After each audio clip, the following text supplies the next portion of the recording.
There's a light. If I can have your attention, please, ladies and gentlemen, I'd like to welcome you to the 32nd Greater Buffalo Sports Hall of Fame induction dinner. Please take your seats at this time. And at this time, we're going to have the Greater Buffalo Sports Hall of Fame trophy brought up here to the stage, and then we are ready to begin.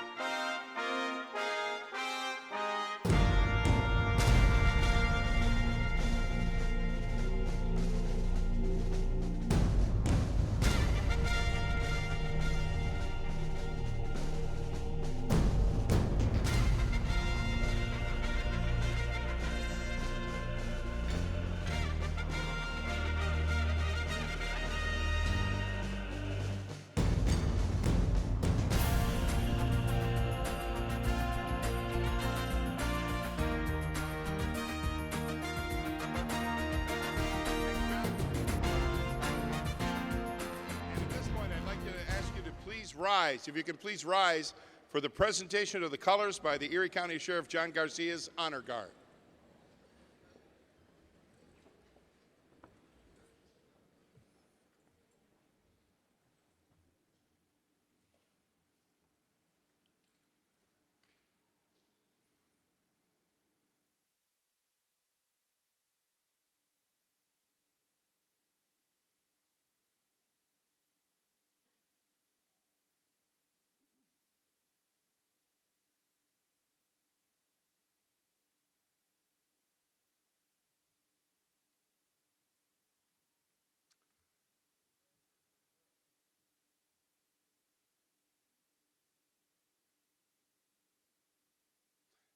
And now, to sing the national anthem, would you please welcome Jude Caserta to the podium.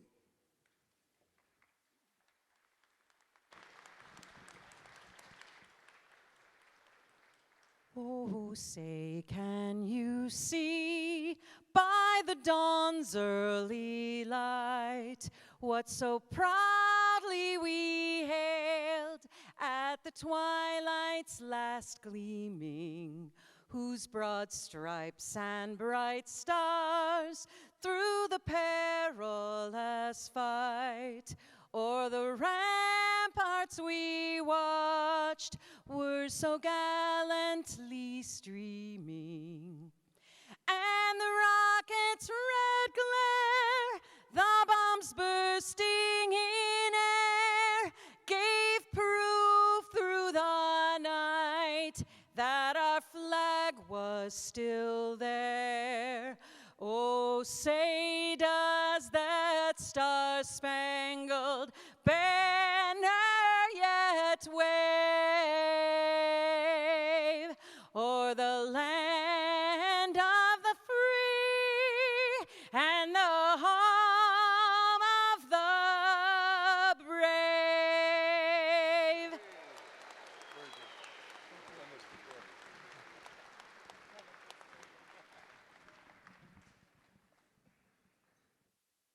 We ask you now to please remain standing while the colors are retired. And at this point, Father Duke Zajac, Sisters Hospital Chaplain and Western New York Baseball Hall of Famer, will deliver the invocation. Father Zajac.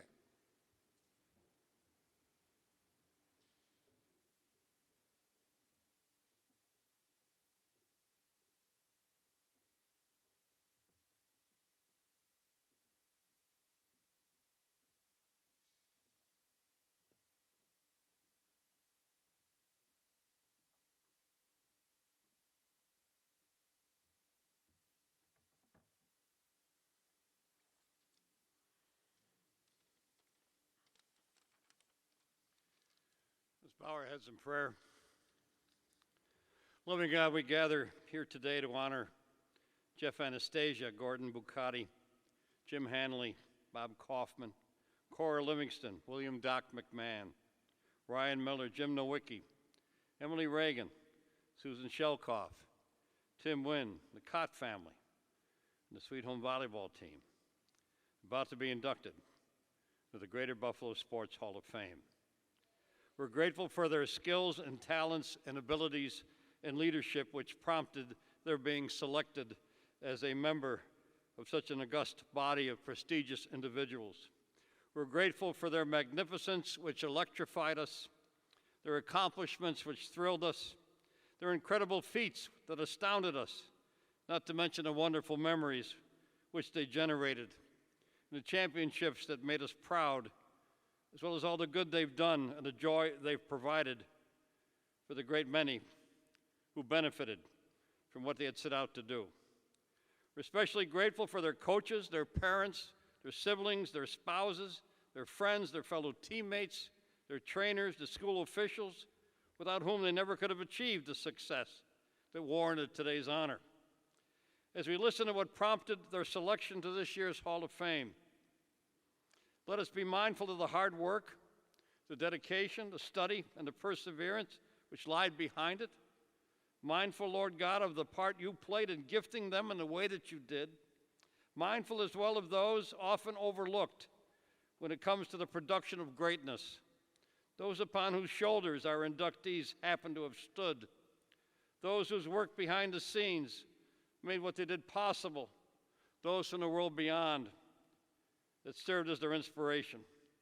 We pray in thanksgiving as well, loving God, for the food we are about to share, as well as the conversations and stories we've enjoyed and will continue to enjoy throughout this night. We'd be remiss, Lord, not to be thankful for the founding fathers and mothers of the Western New York Greater Buffalo Sports Hall of Fame who made this all possible, as well as those who worked so very hard to assure us a wonderful night. We pray this night for those who lost their lives in the tragic shooting at Tops Market, as well as those in that neighborhood still hurting from its effects. When we go our separate ways, we ask, Lord, that you keep us always in your baseline when it comes to our path through life. May we never get suckered in by one of the curveballs the devil likes to throw. May we never miss a base when it comes to the thanks we need to provide for the extra base hits that you've been so good enough to bestow upon our life. May we never be too proud to bunt when it comes to furthering the well-being of another, nor too afraid to get hit by a pitch if it means helping the team we happen to be on. All of this we pray to you, loving God, who lives and reigns forever and ever. Amen. Amen.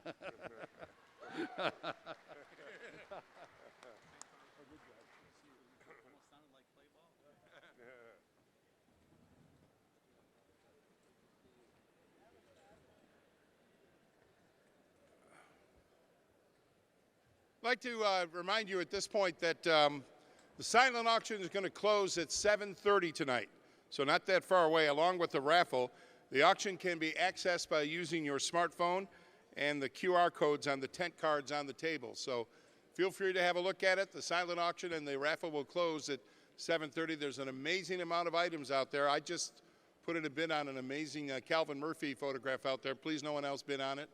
That's mine, I think. At this point, as you begin enjoying your meal, I'd like to start the program. We'd like to take a moment to talk about another very important way in which the Greater Buffalo Sports Hall of Fame serves this community. And here to help us do it is to present the president of the Greater Buffalo Sports Hall of Fame, Greg Merkel.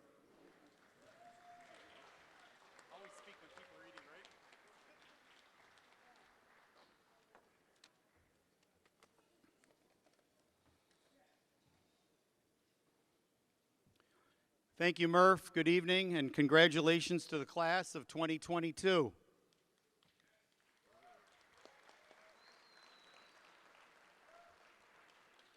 Our Amateur Sports Development Fund has been assisting Western New York amateur athletes and athletic groups since 1993. The fund awards amateur athletes, teams, and organizations that are seeking financial assistance to foster the pursuit of a higher level of athletic achievement. Originally established to assist the World University Games, over 110 organizations and individuals have benefited from the fund over the past 26 years. The Greater Buffalo Sports Hall of Fame Board not only works year-round on the Hall inductions, but they also give back to the Western New York community through the Amateur Sports Development Fund. This year, the board has awarded total of $17,000 to the following recipients: the Western New York Bills, Town of Tonawanda Aquettes, West Side Rowing Club, Maddie Eberhard, Aurora Ice Association, New York Stingers Travel Baseball, Tricia Mangan, Western New York Lightning Girls Rugby, the Jewish Community Center, and the Boys and Girls Clubs of Lancaster Depew.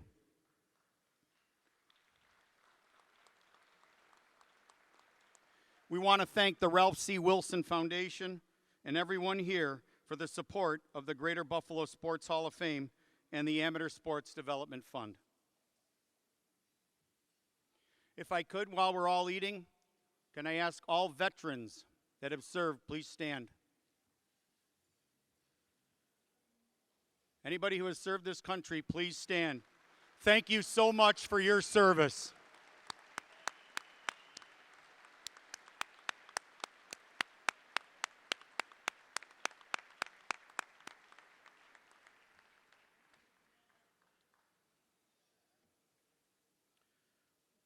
Next, I have a thank you. I know he's not here tonight, to Dennis DiPaolo from Ilio DiPaolo's Restaurant for hosting most of our meetings this year, either at the restaurant or Soleil at Woodlawn Beach, while the Buffalo Niagara Convention Center is going through the reservations. I'd also like to wish last year's inductee, Pete Tonseline, who I believe is sitting at table 70, he is taking his Iroquois girls field hockey team competing in the Final Four again Saturday. Good luck, Coach.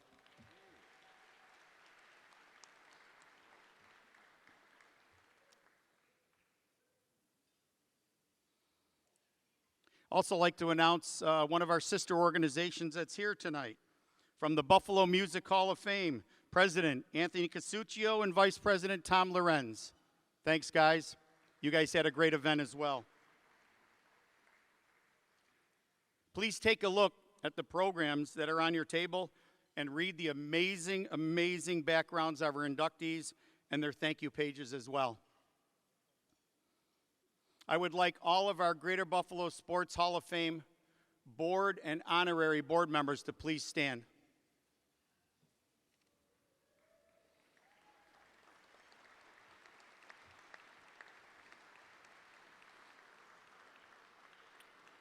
This is a year-long process to put together.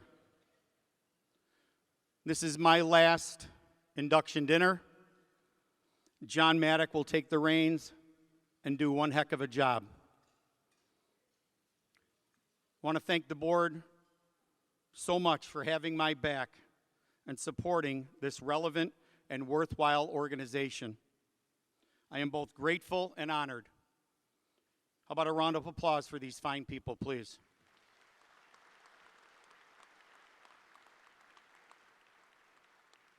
I would like these four board members to please stand.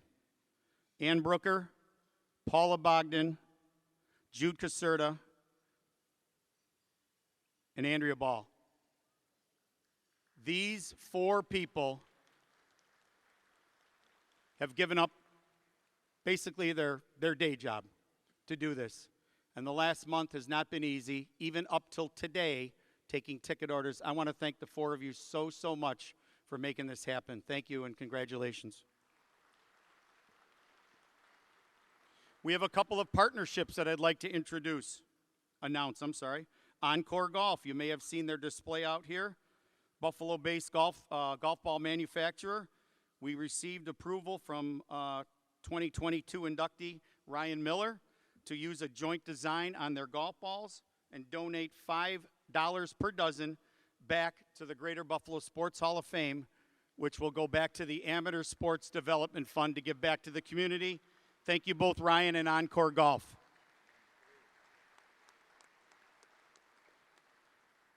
Secondly, not only has Dave and Adams Car World become a major sponsor of $25,000 to our organization, but they have also agreed to store our memorabilia for some time until we find a new home for our site.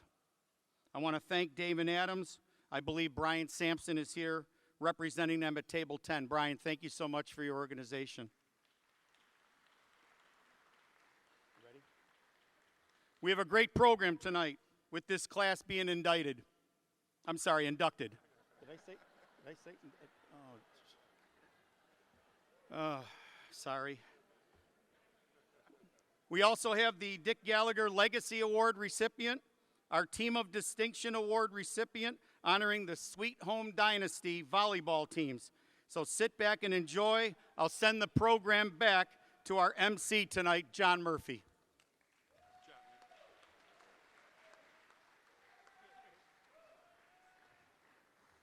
Greg, I don't know if you saw it, but when you accidentally said the word indicted, the Cott brothers, all three of them just shivered. Like, what? What? No? One more reminder. Don't forget to check the auction items you've bid on. This is the last call, the last time we'll do this for the sports memorabilia and the raffle. They both close at 7:30, which is, 10 minutes away. Please check your bid and make sure it stands. We're going to close that auction at 7:30. That's just moments away. In the meantime, please enjoy your dinner, and we'll be right back up here to get the program started very shortly. Thank you.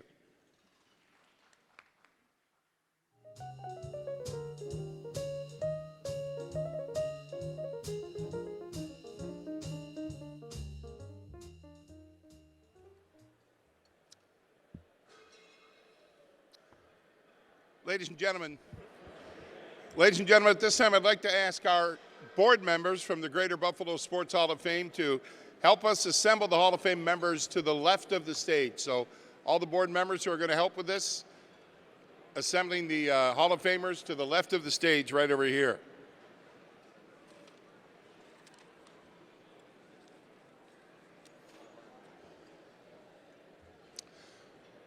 While the board members process to the front here to help, over the last year, we've said goodbye to some longtime friends and current members of the Greater Buffalo Sports Hall of Fame. I'd like to acknowledge them right now. Charlie Garfinkel, class of 1993. Harry Jacobs, class of 2021. Charles O'Brien, class of 2017. Bob Lanier, class of 1991. Edward Abramowski, Abe, class of 1996, and Paul Fitzpatrick from the class of 2006. We also wish to take a moment at this time to remember the victims of the tragic and senseless shooting on May 14th here in Buffalo. We all feel the loss in our community and share the grief of the survivors. So at this time, I'd ask you all to join me in a brief moment of silence.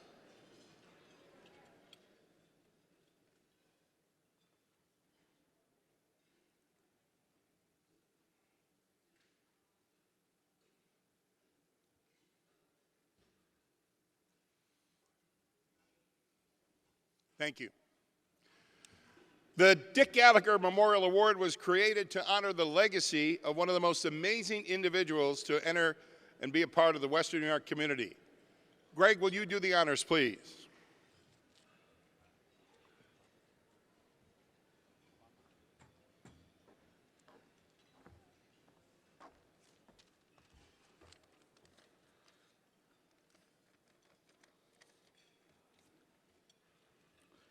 The Dick Gallagher Memorial Award was created to honor the legacy of one of the most amazing individuals to ever be a part of Western New York community.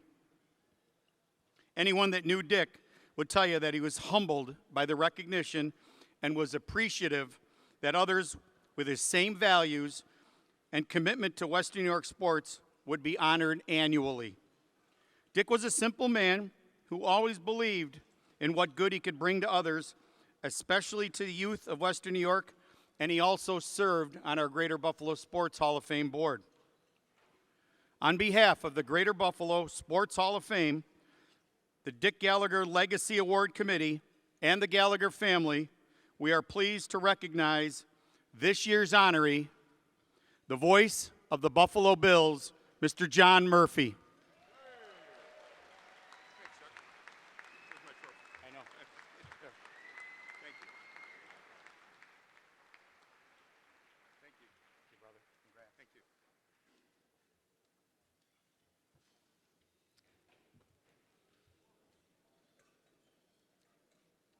Thanks very much. You know, like Dick Gallagher, I am also humbled by being presented with this award. Dick was a great friend of mine.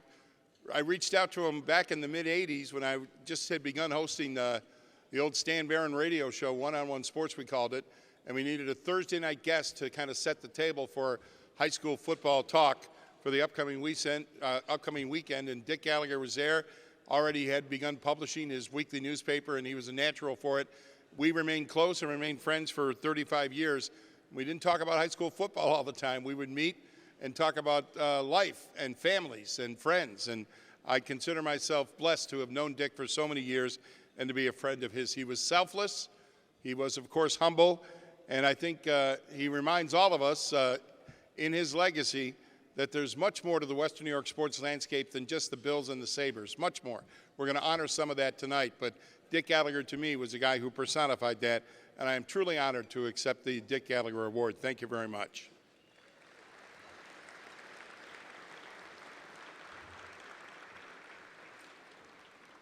Chuck, are you ready to go? There are many Hall of Fame inductees here tonight we'd like to recognize. Introduce them. Here is past board president Chuck Frawley. Chuck, take it away.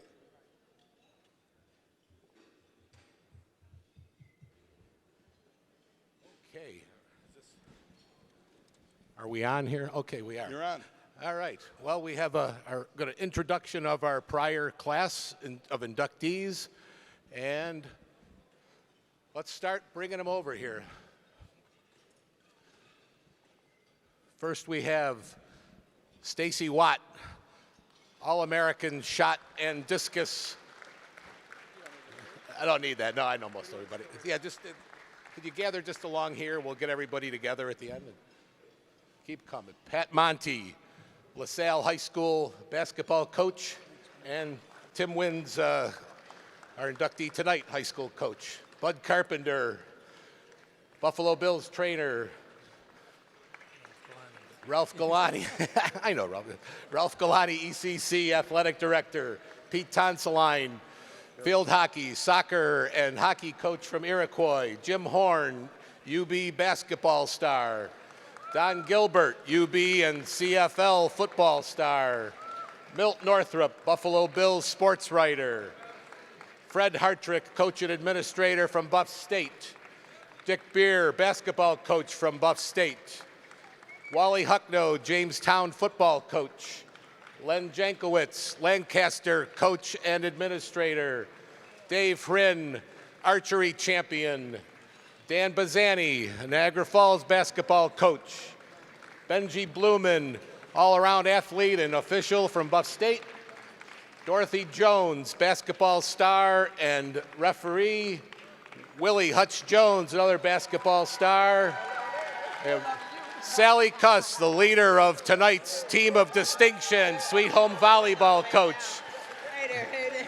Basketball star Yvette Angel. And Lackawanna basketball coach Bill Billowis. Do we have anybody else? Oh, that's everybody. Okay. Here we are, all of our prior classes of inductees that are in attendance tonight. Give them all a round of applause. Thank you.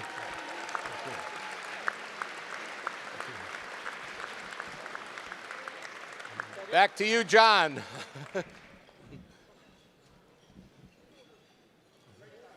Round of applause for all of these past inductees. Good to see you guys and ladies.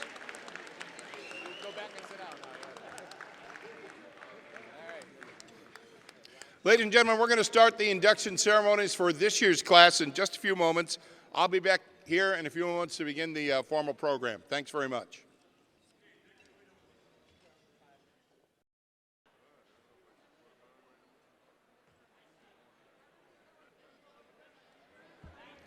If I can get your attention, please, we're going to get our program underway. Ask for you to please take a seat, quiet down, and we'll get tonight's program underway. And ladies and gentlemen, we are very happy to welcome you to the formal program. Welcome you to the 32nd annual induction ceremony of the Greater Buffalo Sports Hall of Fame. Thank you very much for coming tonight. That's right, give yourself a round of applause. My name is John Murphy. I'm the Master of Ceremonies tonight. I'm filling in tonight for my friend Paul Peck, who has emceed this event admirably for many years. He's busy with UB football, play-by-play voice of UB football team. And by the way, I checked after the end of the first quarter, they're at Central Michigan. They're all tied up at 7 apiece. But I'm happy to take Paul's place tonight to do this. I actually was the Master of Ceremonies for this event for about a half a dozen years. And the last one I did was about 11 years ago. And I was thinking today, the other day actually, I got thinking, what did I do to not be invited back to MC? And I figure I must have offended somebody, right? When I stopped 11 years ago, I must have offended somebody. And I recall, Mike Bellani, the last time I did it, Mike Bellani came up and said, you know, you went a little bit too far with that joke. And I thought, man, if I'm offending Mike Bellani, I must have really gone too far. And I fear that that may have been what happened. I was told coming here tonight that the election, obviously, in the news, I was told no political jokes, absolutely no political jokes. And I thought to myself, well, that's easy because most of the political jokes I know got elected to office last night.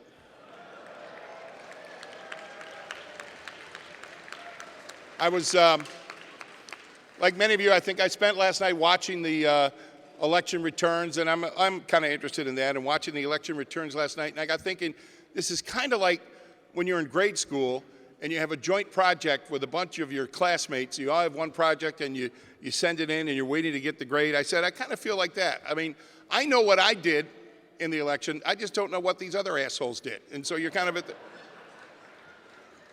Now, I was told to keep it clean. That's what got me in trouble 10 or 11 years ago. I got to keep it clean.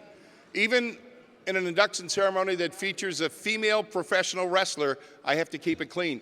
You know how hard that is? You know how many jokes, potential jokes there are with a female professional wrestler? It's amazing to me. But I will. I'll try to keep it clean. I'll try to talk. In fact, I'm going to try to talk today without really saying too much. And earlier today, I had a wonderful example of that. At One Bills Drive, Sean McDermott asked about Josh Allen, and all he would say was, day to day, we'll see. Day to day, we'll see, over and over. And so I'm going to kind of model that today. I don't have much to say. We'll see. We'll see how this works out. It's day to day. It's all day to day. You're applauding because I'm going to keep quiet. Okay. We have a great induction ceremony tonight, a great group here tonight. We're going to honor a rower, a goaltender. We're going to honor a women's professional wrestler. I'm going to keep that clean, I promise. An NBA All-Star.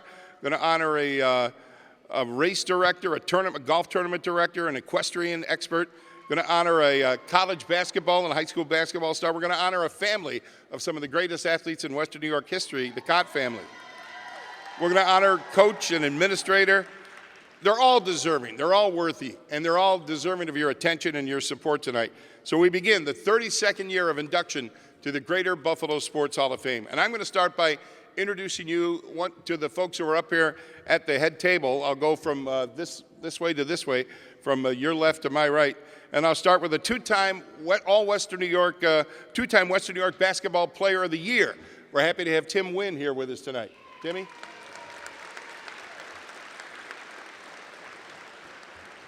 Next to him, the guru of sport fishing in Western New York, Jim Hanley.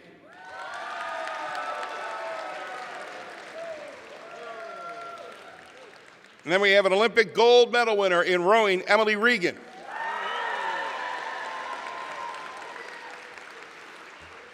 And then the three Cott brothers, Orv, Marty, and Ed, the Western New York family of great athletes, primarily baseball, the Cott brothers. We've already met our board chairman, Greg Merkel. Next to him, winningest goaltender, the winningest American-born goaltender in hockey history. Happy to have Ryan Miller back in town.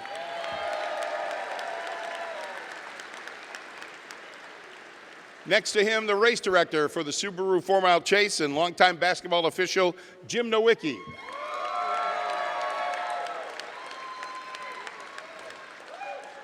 We have equestrian and equestrian teacher, Sue Shelkoff, with us here tonight. Sue, thank you. And at the far end of the table here, the winningest high school basketball coach in Western New York history, from Olean, Jeff Anastasia. How about one more round of applause for all of them, the class of 2022 for the Greater Buffalo Sports Hall of Fame. Our first honorees tonight, our first presentation, is the Team of Distinction Award. And if you'll watch the video, we'll show you the Team of Distinction tonight.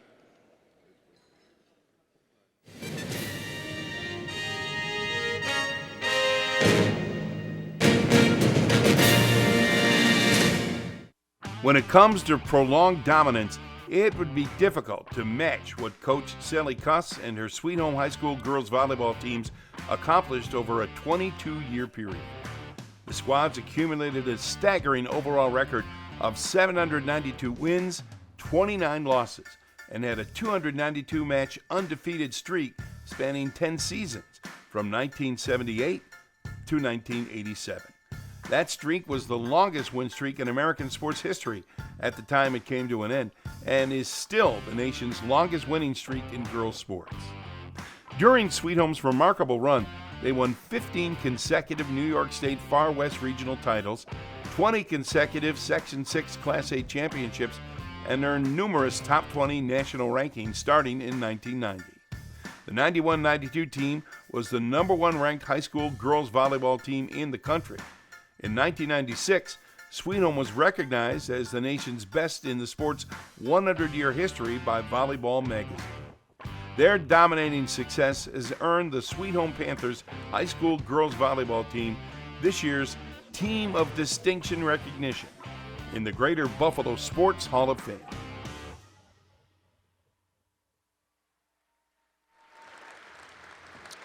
And accepting the award on behalf of the Sweet Home volleyball team, we welcome to the podium Kathy Nealon and Robin Shiflett.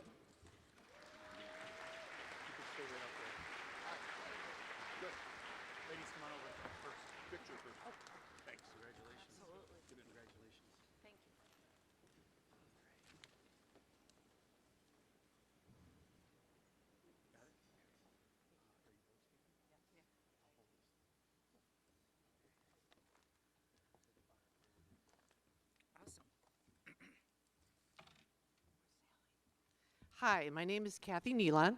Good evening, I'm Robin Shiflett. First, we want to thank the Greater Buffalo Hall of Fame for this amazing honor.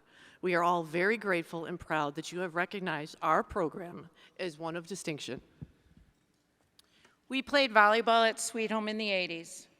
Now, Kathy coaches at Sweet Home, and I'm at Clarence. We were asked to talk about why Sweet Home volleyball was what it was. First, on the volleyball side, let's start with the one-loss record, 792-29. 792 wins. This will never be repeated. I mean, I can't imagine this ever being done again. And 292 straight without a loss, that is still a record today. I still remember pulling up to the gym that late fall evening, 1985, for the match that was going to break the national win streak record at 242 consecutive wins. There were all these trucks in front, huge television antennas. It was crazy. ABC, CBS, Fox 29, Channel 2, NBC, and then there was this one we had never really heard of before. It said ESPN. Well, now we know what that is. We had no idea that the gym would be packed with 3,000 strong. It was an amazing experience that Sally Kuss and this program gave to us, something we'll never forget. Many of us went on to college and played in front of large crowds, but that evening was quite special. I remember the interview after, and it was Kathy that said, "It took all these players to make this streak, but it took one special coach, Sally Kuss."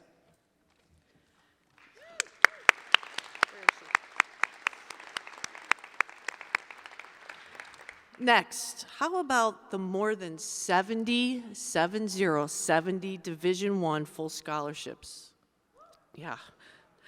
To the likes of USC, New Mexico, Georgia, North Carolina, go Heels, Florida State, Duquesne, Niagara, Stony Brook, UNC Wilmington, Maryland, San Francisco, USF, Toledo, Bucknell, Montana, Eastern Kentucky, Virginia Tech, Temple.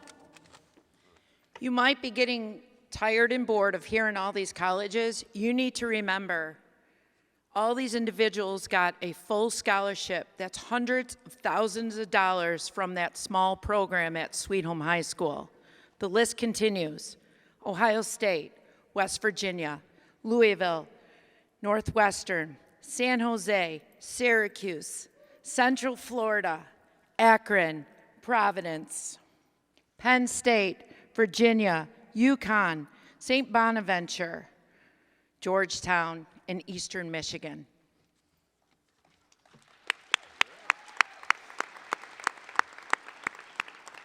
And the list goes on. Those scholarships and opportunities set us up for future success.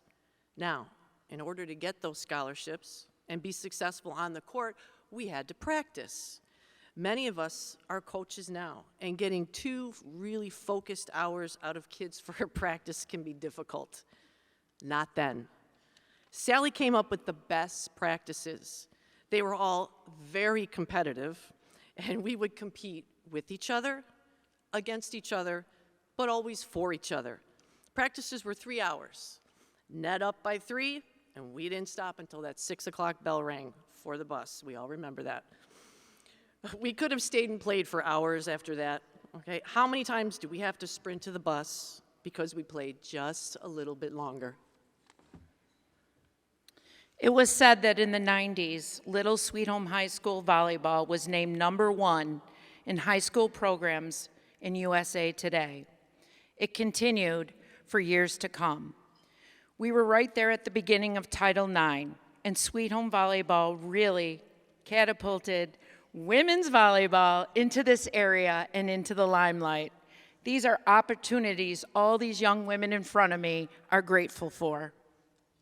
Speaking of opportunities, this program gave us more than just volleyball. Sally took us to so many places to play: California, Chicago, the New York City area, and one of our favorites, Tampa. Not only did we look forward to competing against Berkeley Prep, one of the top teams in the country, but many of us learned, to jet ski, avoid stingrays, Jennifer, okay, and of course, enjoy a beachfront condo with 12 of our best friends. My point being, we remember the experience we had as much as the volleyball. When we were young, many of us viewed Sally Kuss as our hero, and many of us wanted to be phys ed teachers, health teachers, and educators. And there are 40 of us that are just that, mini Sallys. It was a family. It was a Sweet Home family. Sally was inspired to have us all be strong, confident women when years weren't like that. She was our role model. So thank you again to the Hall of Fame for this amazing recognition. We are so grateful to Sally Kuss and this program for impacting our lives so much. We are grateful to each other for the love, support, and athletic drive we had with each other and how competitive we became at Sweet Home High School. We are also grateful to Sweet Home for being a forward-looking school back in the 80s and really valuing women's athletics. That was in the 80s, remember. A special thanks to Hall of Famer Bob Barzak, our athletic director, when all of this fun began. He believed in us too. Thank you. Have a good evening.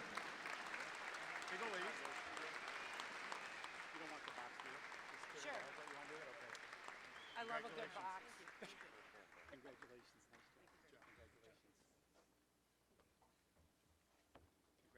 How about one more round of applause? The Sweet Home Girls High School volleyball team, the team of distinction. Our first inductee in the Greater Buffalo Sports Hall of Fame class of 2022, Jeff Anastasia.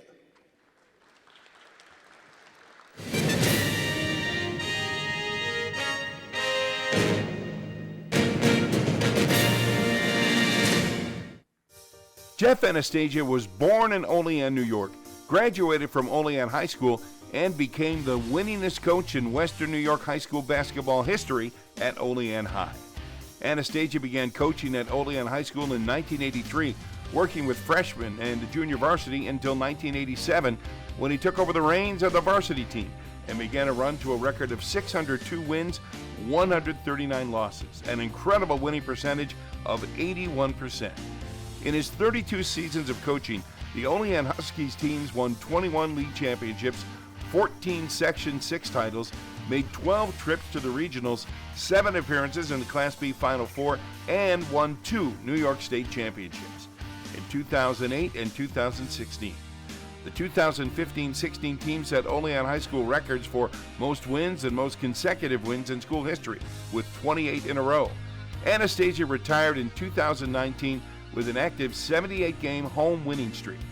He's received numerous awards, including the Bob Johnson Memorial Cattaraugus County Boys Coach of the Year Award, the Thomas Oakley Big 30 Coach of the Year Award, and no fewer than 17 awards for Coach of the Year from the Basketball Coaches Association of New York from 1996 to 2019.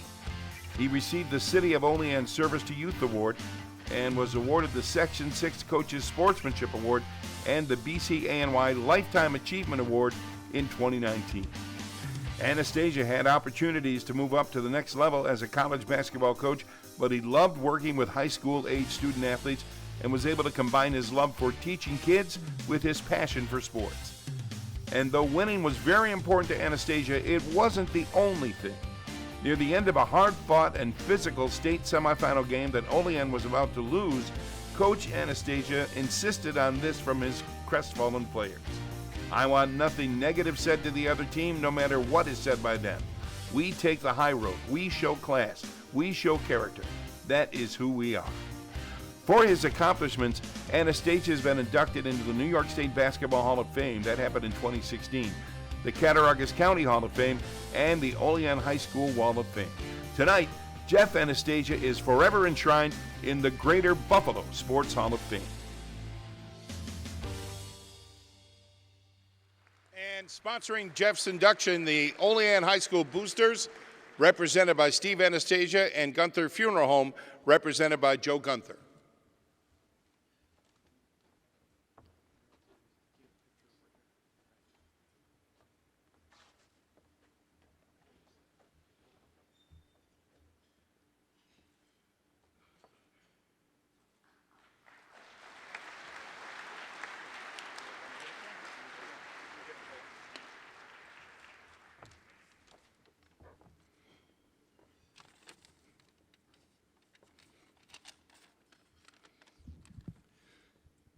A huge thank you to the committee for my selection, to Ron Berdovich, my host, to my sponsors, Gunther's Funeral Home and the Olean Sports Boosters, and to my family and friends for all of your support and for being here tonight.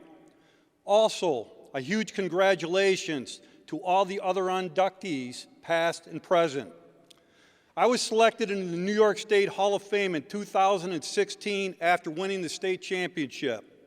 As a Hall of Fame coach, you would think I knew a little bit about basketball. When the 2016-17 season started and we started playing games, I would call my parents at lunchtime the following day. Well, that's when I found out just how little I knew about basketball. The first thing I would hear was, "About last night's game." I was like, oh no. "Why did you do that? Why didn't you do this? Why didn't you play so-and-so more?" They kept me very humble. Honestly, I wouldn't be where I am today without them. They have been the biggest supporters I've had in life. Mom couldn't be here tonight, but Dad is. I love you, Dad, and thank you. There is something special when you hear the pound of the ball, when you walk into the locker room with your guys and you feel that energy. There is something special when that whistle blows and the game gets underway. Most importantly, though, there is something special about being a coach and being blessed to be part of some amazing young people's lives.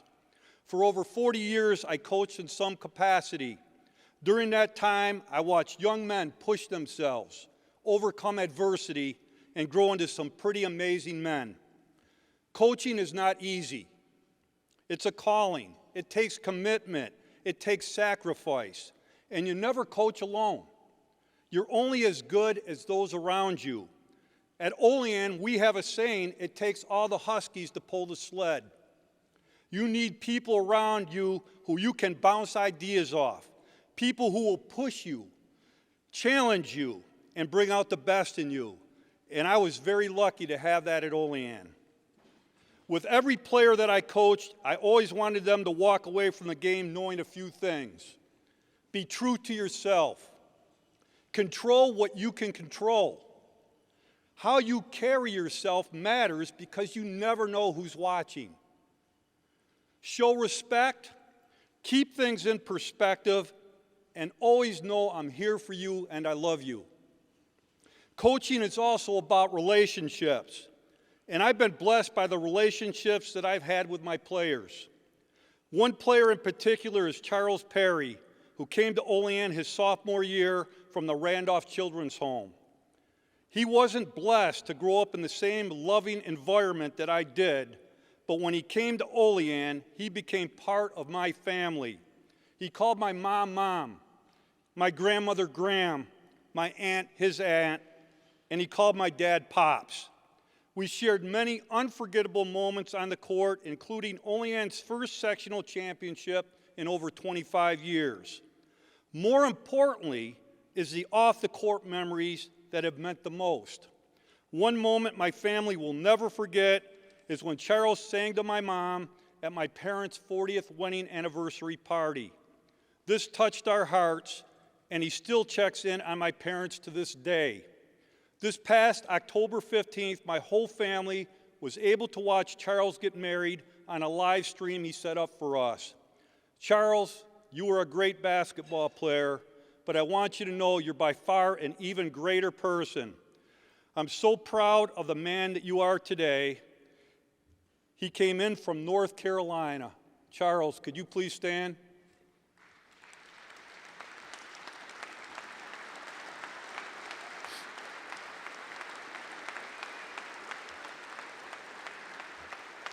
Now, when it's your last game as a coach, you dream of drawing up that game-winning play to win a championship.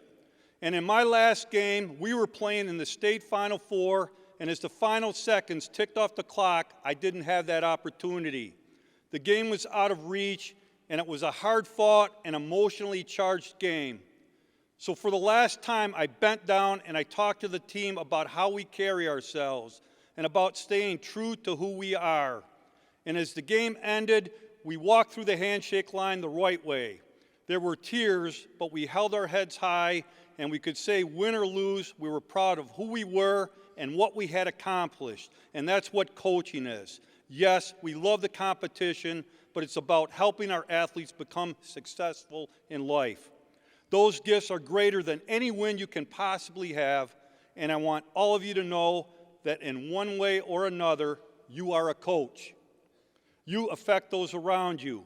So believe, support, encourage someone today. There is someone who will need it. Thank you.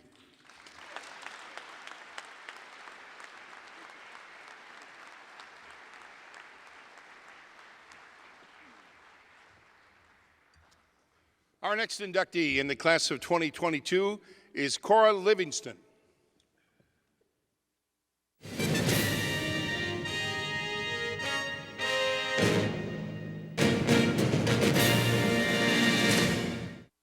Born in the late 1880s in Buffalo, Cora Livingston emerged from a challenging childhood to become a pioneer of women's professional wrestling.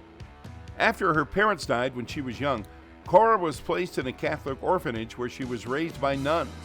She competed in track and field events as a youngster and then ran away when she was 16 to begin training as a pro wrestler. She began her career in 1906 at the Lafayette Theater in Buffalo. In 1910, in a match in Kansas City, she defeated Laura Bennett to become the very first recognized women's world champion, a title she held until being defeated by Virginia Mercereau on Thanksgiving Day in 1923. 2 years later, she regained the crown by beating Mercereau. She held the title until her retirement in 1935. Along the way, she married wrestler and promoter Paul Bowser. who helped further her training and manage her career. Upon officially retiring, she and her husband moved to Boston, where they were successful promoters. Cora passed away in Boston in 1957. In 2004, her prized women's world title belt was sold at auction for $1,600. Cora Livingston, forever enshrined in the Greater Buffalo Sports Hall of Fame.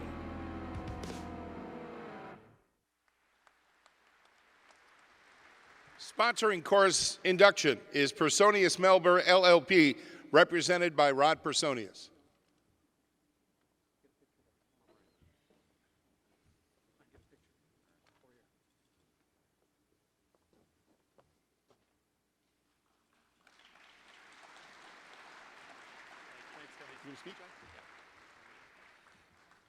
So my name is Brian Melber, and on behalf of myself and my partner, Rod Personius, I'm very pleased to have the opportunity to say some words in recognition of Hall of Fame inductee Cora Livingston.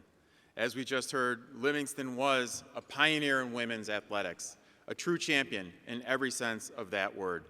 She was a professional athlete in an era when women and girls could be discouraged rather than celebrated as athletes, even despised, vilified, or prosecuted criminally for being athletes. Cora Livingston courageously made her own way to become the very first women's wrestling world champion. Along the way, she broke ground for women in athletics, including the girls and women who today participate in wrestling from high school to the Olympic Games. Livingston was born here in Buffalo in 1887. She lost both of her parents at an early age, grew up in a Catholic orphanage. The nuns encouraged Cora and the other girls in athletics, and for Cora at that time, it was mostly track and field. She was only 16 when she struck out on her own. Essentially, she ran away to join the circus. The circus was where athletic competitions like wrestling flourished at that time. She was trained by men in wrestling initially and began competing, and that often meant taking on all comers several matches in a single day. By 1910, when she was just about 23 years old, she defeated Laura Bennett to claim the title as the first women's world champion. She held that title for many years. She went on to become a wrestling promoter, and she helped develop other legends in the sport. Those accomplishments, while remarkable, only begin to tell the story of Cora Livingston and her contribution to women's athletics. Her reign as champion began more than 60 years before Title IX was enacted to promote equal access to athletics for girls and women in scholastic athletics. It was more than 80 years after she became a champion when the first all-girls high school wrestling team was formed at Brookline High School in Massachusetts. And it wasn't until more than 90 years had passed that women's wrestling became a sport in the 2004 Olympic Games in Athens. During Cora Livingston's championship reign, the Detroit Free Press described her as follows: a woman of remarkable beauty of both face and physique, added to which she takes herself and her work with a quiet, serious dignity. Despite that dignity, women athletes in that era could be subjected to scorn or derision, even criminal prosecution. In 1910, at a wrestling match in New York City, attended by more than 1,200 spectators, Cora Livingston and her opponent were arrested during a bout by police and charged with disorderly conduct for their supposedly scandalous activity, which was engaging in a wrestling match. Cora Livingston was a champion as a wrestler and as a groundbreaker for women in athletics, and we are proud to applaud her as a new member of the Greater Buffalo Sports Hall of Fame.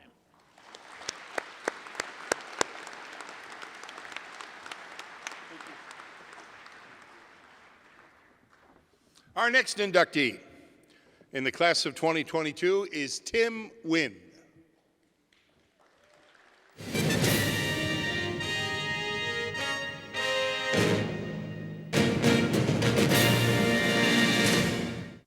A native of Niagara Falls, Tim Wynn was a basketball star at LaSalle High School and St. Bonaventure University. Playing for Hall of Fame coach Pat Monty at LaSalle, Wynn led the team to 4 straight Section 6 titles and 4 straight appearances in the high school basketball championships in Glens Falls. including 2 state Class A championships for LaSalle in 1995 and 1996. Wynn was well known as a defensive standout, and although he was only 5 feet 10 inches tall, he excelled at shutting down opposing players of any size. Against National Player of the Year Stephon Marbury, considered the top point guard in the country, who averaged 30 points per game, Wynn held him to 12 points in the New York State Federation Tournament. Wynn was named First Team All-Western New York 3 times and was a 2-time Player of the Year honoree as a junior and a senior. He's LaSalle's all-time leading scorer with 1,897 points in 103 games, an 18 points per game average, including a 52-point game. High-profile college programs like Syracuse, Rutgers, and Georgia Tech began recruiting Wynn in his sophomore season, but Wynn chose St. Bonaventure after forming a relationship with Bonaventure assistant coach Rob Lanier. Wynn was a program-changing recruit for head coach Jim Barron. He became one of the greatest guards in Bonaventure history. He led the Bonnies to 66 wins in his 4 years, an NIT berth in 1998, an appearance in the Atlantic 10 championship game, and a spot in the 2000 NCAA tournament, taking national powerhouse Kentucky to double overtime. He tallied 1,407 points. He still ranks 4th all-time in Atlantic 10 steals. After college, Wynn played professional basketball in several leagues in the United States and overseas. In 2006, while he played for the Buffalo Rapids of the American Basketball Association, he averaged 25 points, 11 assists, and 4 steals, and represented the Rapids in the ABA All-Star Game. Wynn was the Buffalo News second-team all-time All-Western New York selection and inducted into the St. Bonaventure Athletics Hall of Fame in 2010. Tonight, we welcome Tim Wynn into the Greater Buffalo Sports Hall of Fame.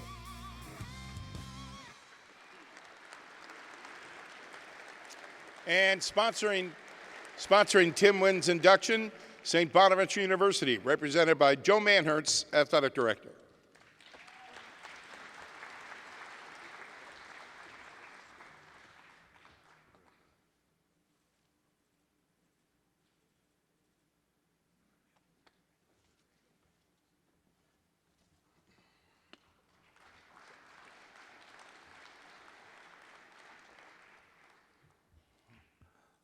Good evening, everybody in here. Thanks for coming out tonight. First, I want to thank the Hall for this prestigious gesture. It's rare that we get this kind of recognition in Niagara Falls, so it means a lot to me to be here tonight. I'm carrying this for the entire city of Niagara Falls. Benji, thank you for your assistance in getting me here. You've been a great host. I couldn't have got here without you. Lifesaver in that regards. So I'm typically spur of the moment in these type of situations where I don't like to write things down. I like to just be in the moment, right? It probably has something to do with my sports background, but I like being in the moment. But today, up until about 2 o'clock, I had no idea what I was going to say. There is a ton of people here for me today who've been supporting me for 1,000,000 years, and I think for the most part, they know how I feel about them. I got college coaches in the crowd. I got high school coaches in the crowd. I have my wife here, my kids here, St. Bonaventure's here, my brothers are here, and I tried to figure out, what could I say to them in this moment where I can really capture what they mean to me. And out of nowhere, something took over me, and it said, don't speak to them tonight. They're going to celebrate this ride for years to come. And something said, talk about the people that you've lost along this journey. And for the last week, a lot of people have been coming up to me, celebrating all the things I've gained in life, right? Last week, I've received the keys to the city in Niagara Falls. There's a Tim Wynn Day, and tonight I'm here, right? This is a huge night, and I couldn't help but to think about the party that's happening in heaven tonight. my, right?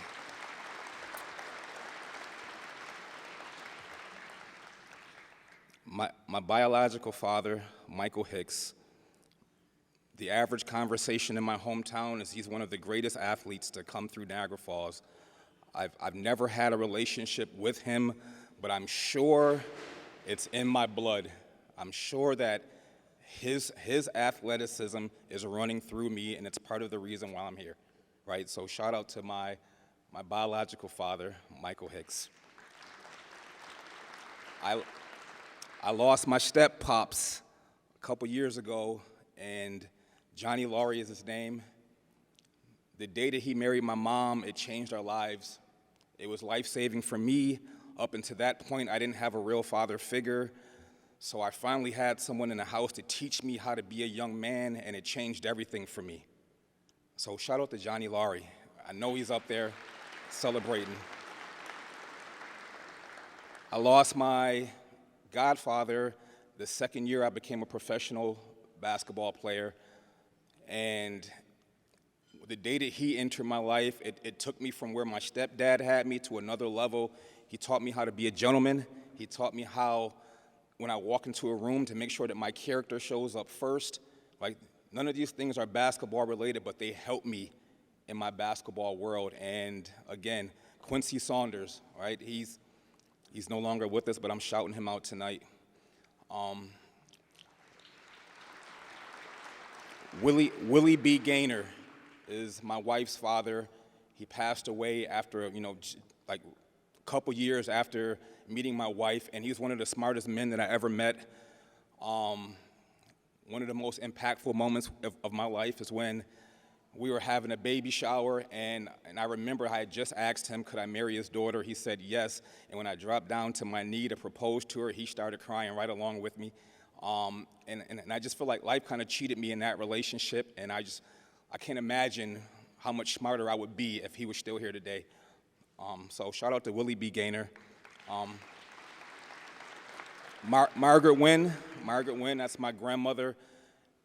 If she had room in her house, she'd let you all in, and she'd give you all something to eat, and she'd give you all a place to stay, and she'd raise all of your kids. She'd take care of everybody in here.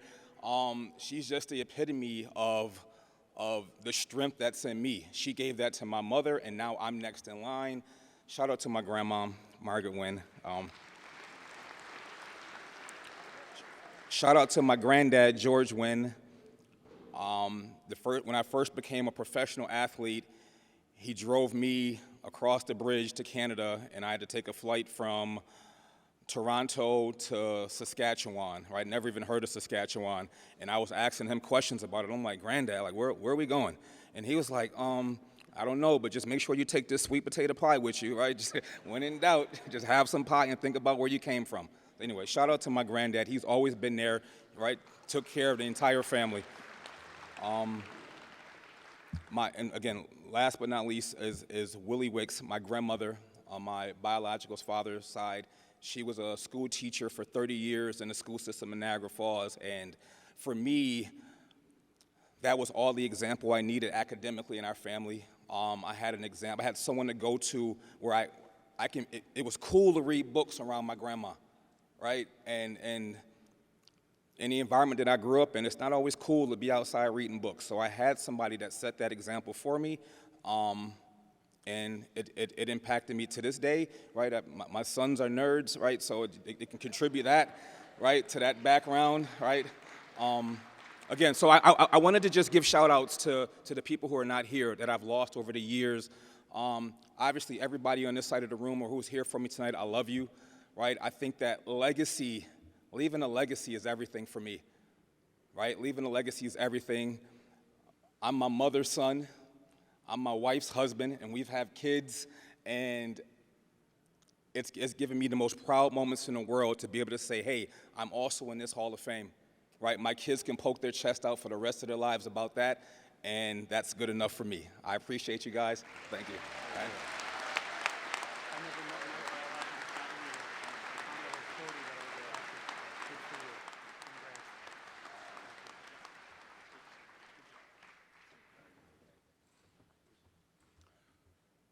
Our next Hall of Fame inductee, our fifth Hall of Fame inductee tonight from the class of 2022 is Gordon Bucati.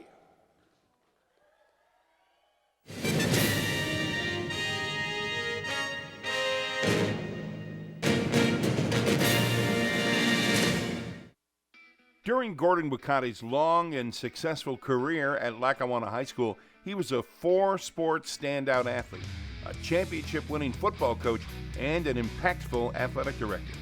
In fact, the only period of time that Bucati was not involved with the Steelers was the 4 years he attended the University at Buffalo. As a student athlete, Bucati quarterbacked the Steelers to the Niagara Frontier League Football Championship in 1955. He was a starting forward for the 56-57 championship basketball team. He was named Most Valuable Player 4 different times by Lackawanna High School in football, basketball, and golf. He was also honored with the D'Alessandro Award for Sportsmanship and Citizenship, the GAA Athlete of the Year for Scholarship and Athletics, and the Limestone Club Athlete of the Year. Gordy was the first to be inducted into the inaugural class of the Lackawanna High School Athletic Wall of Fame in 2011. After graduating from Lackawanna, Bucati attended the University at Buffalo, where he played football from 1958 through 1960. He held passing records for career touchdowns and touchdowns in a season. Bucati was the quarterback of the renowned 1958 Lambert Cup winning team that declined to play in the Tangerine Bowl because of the stadium operator's stance on segregation. He was inducted into the UB Hall of Fame in 1969.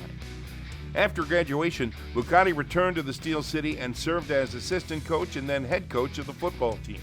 He coached the Steelers to their first undefeated championship season in 1967. In his 4 years as head coach, Bucati had a record of 27 wins, 4 losses, 1 tie. He was named athletic director in 1970, a role he held until 1986.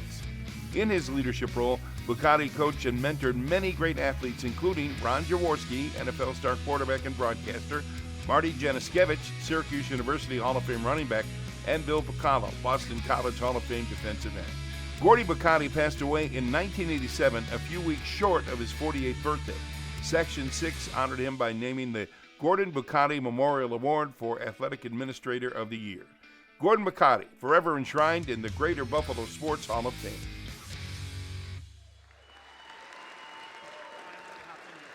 Sponsoring the induction is Ilio DiPaolo's Restaurant, and presenting the induction is Bud Carpenter to Gordy Bucati's family.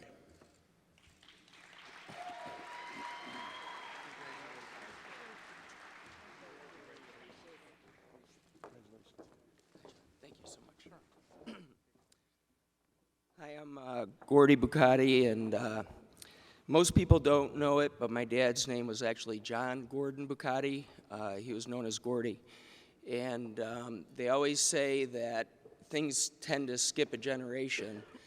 And it was true. It skipped a generation in our family, or I should say a child in our family, as we were all very athletic and grew up with my dad, who was very strict and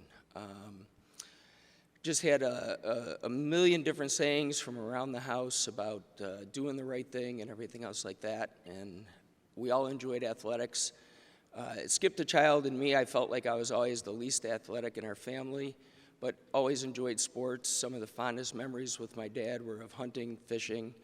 And as far as athletics go, my sister Lori was probably the most noted in the family for our athletics from our dad. She was elected into the Frontier Sports Hall of Fame. My sister Jill probably would have been even a better athlete than that. Unfortunately, she had experienced a number of injuries and had recently found out that growing up she had brittle bones disease.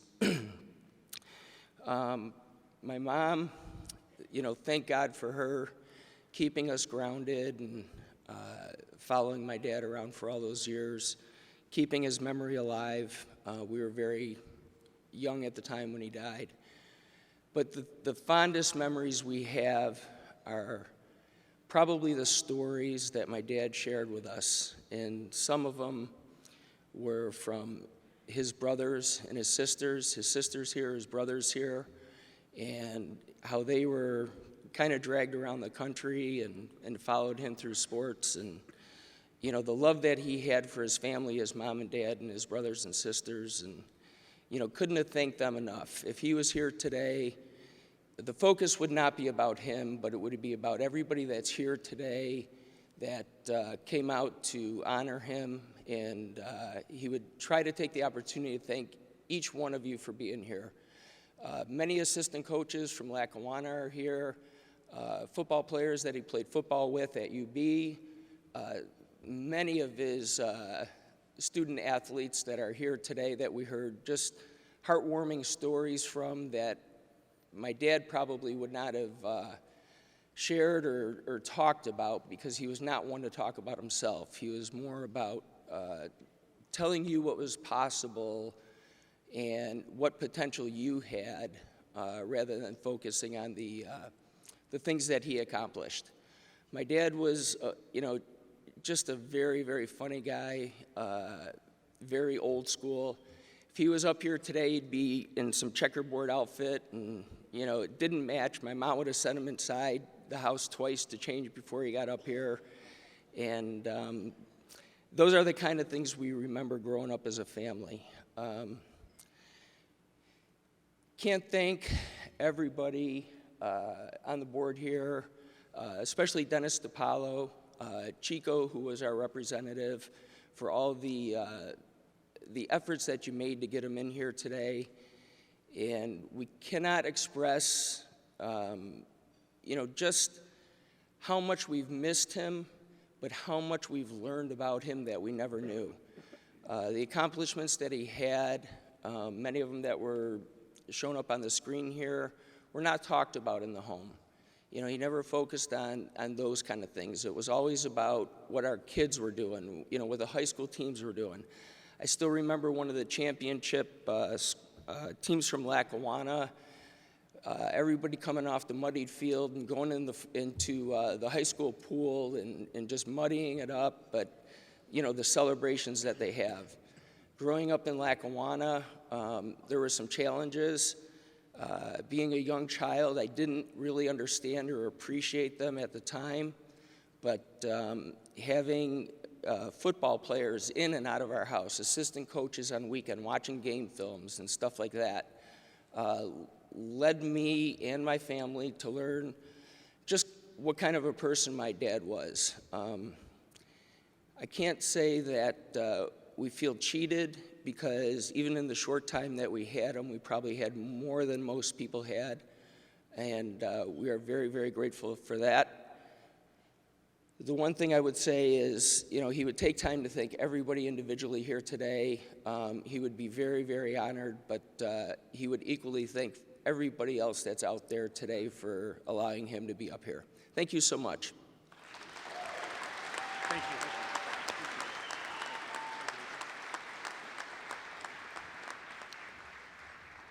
Our next honoree in the class of 2022, Jim Hanley.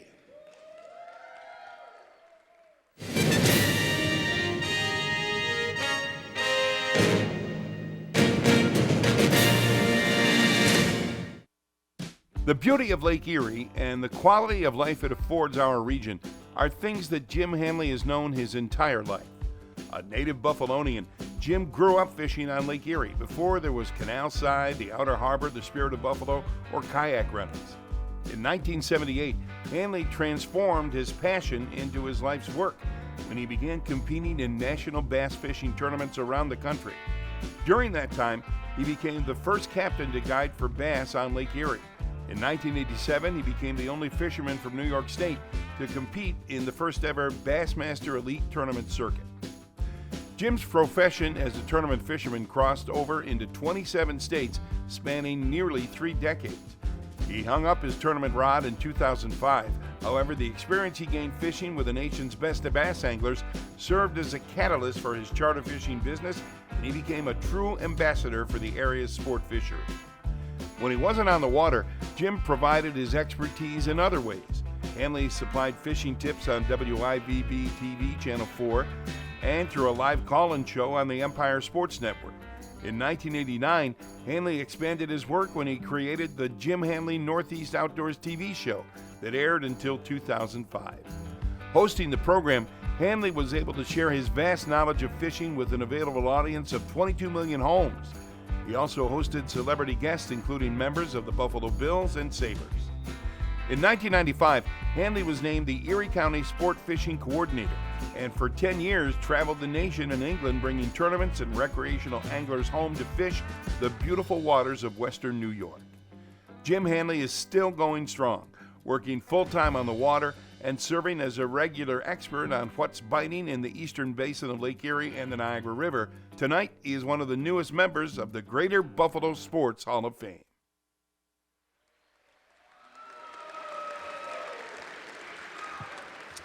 And sponsoring Jim's induction is Sandhill Investment Management, represented tonight by Steve Garvin.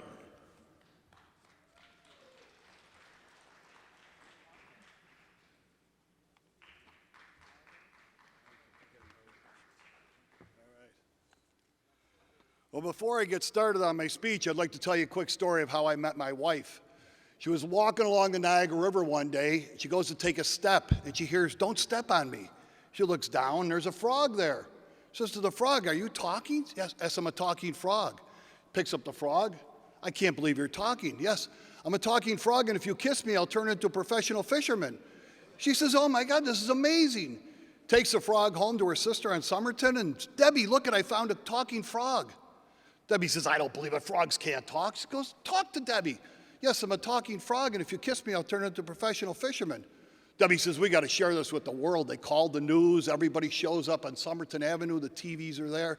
Cameras are there. Says, "Hey, lady, this is amazing. Let's hear the frog talk." Holds it up. "Yes, I'm a talking frog, and if she kisses me, I'll turn into a professional fisherman." Everybody's like, "Well, hurry up, kiss the frog." She's, "What are you, crazy? A talking frog's worth a whole lot more than a professional fisherman."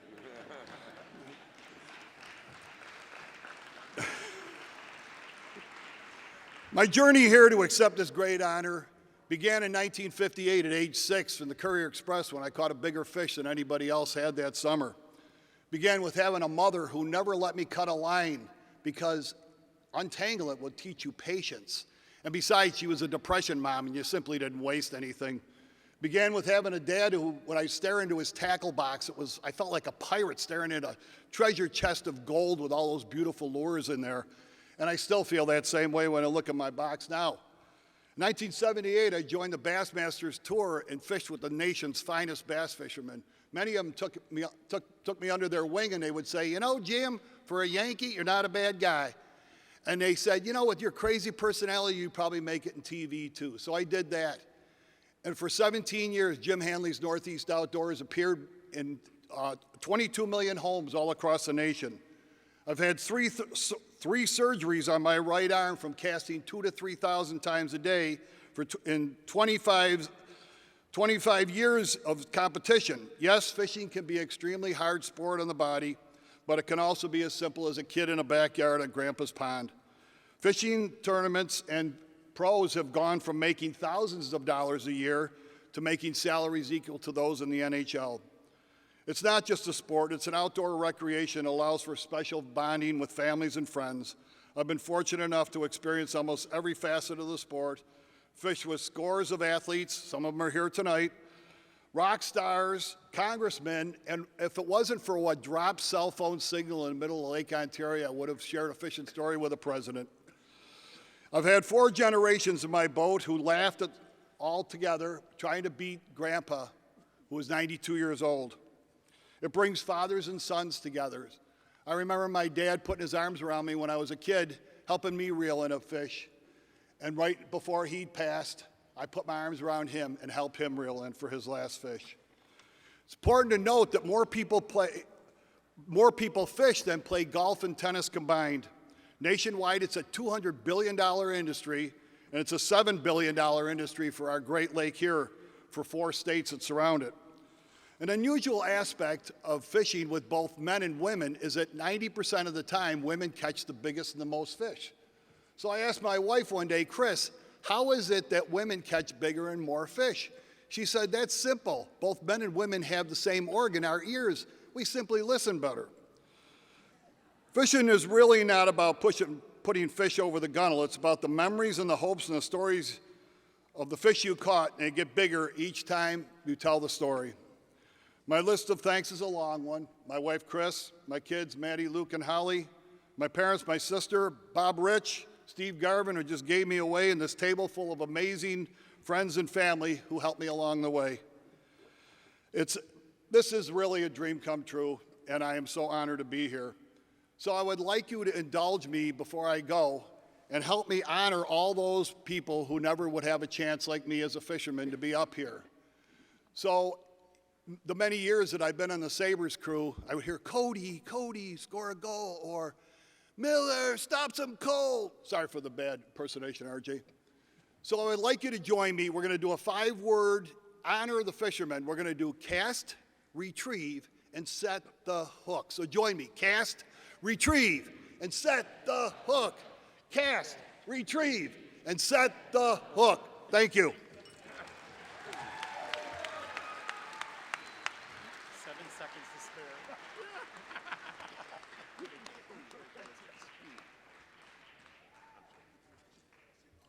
Our next inductee in the class of 2022, Bob Kaufman.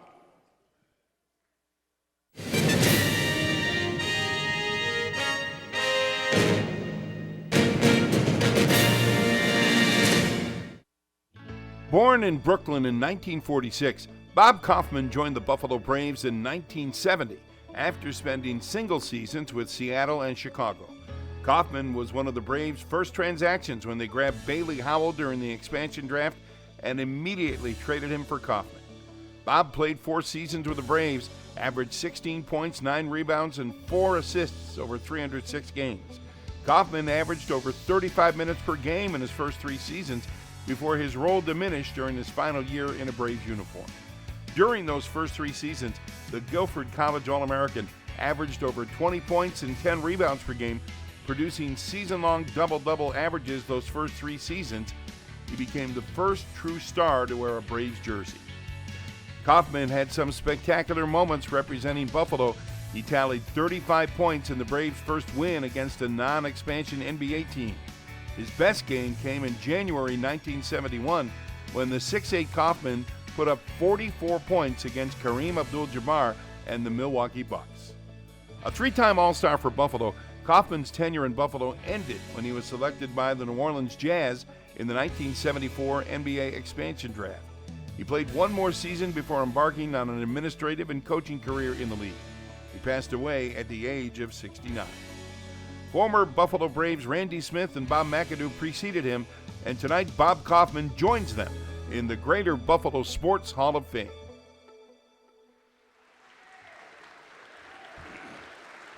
Accepting the award are Bob Kaufman's wife, Judy Kaufman, his daughters, Lara Kaufman, Carrie Kaufman, and Joanna McKenney, and his grandson, Leighton Collins.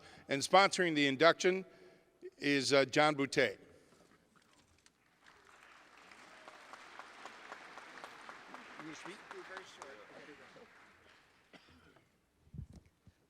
I'm Laura, the oldest daughter. And Tim, if there's a party in heaven tonight, our Father is there. This is the city and the town that my father held in his heart until the day he passed. It was the people he loved. He believed in the town of Buffalo, and he always said that this is the home of the greatest sports fans on earth. So he always felt at home and loved this town to the day he died. Bob never had a son. Instead, he had 4 daughters who carried on his legacy in collegiate basketball ourselves.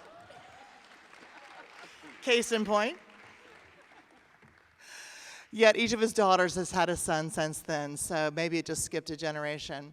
We loved our father dearly. This would truly be the honor of his life, and we owe a special thanks to John Boutte and also to Rich DeGrood, my father's #1 fan, and to many, many citizens of Buffalo who've reached out to us through the years to honor our father, remember our father. Thank you for keeping him alive, and thank you for this great honor tonight.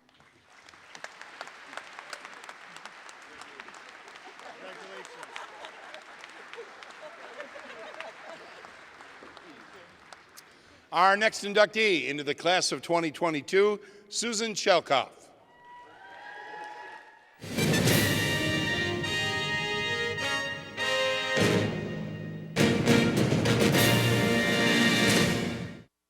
Born in 1951 in Buffalo, Susan Shelkoff has owned and operated SBS Farms since 1980, where she's trained hunters, jumpers, and equestrian students at the national level with great success.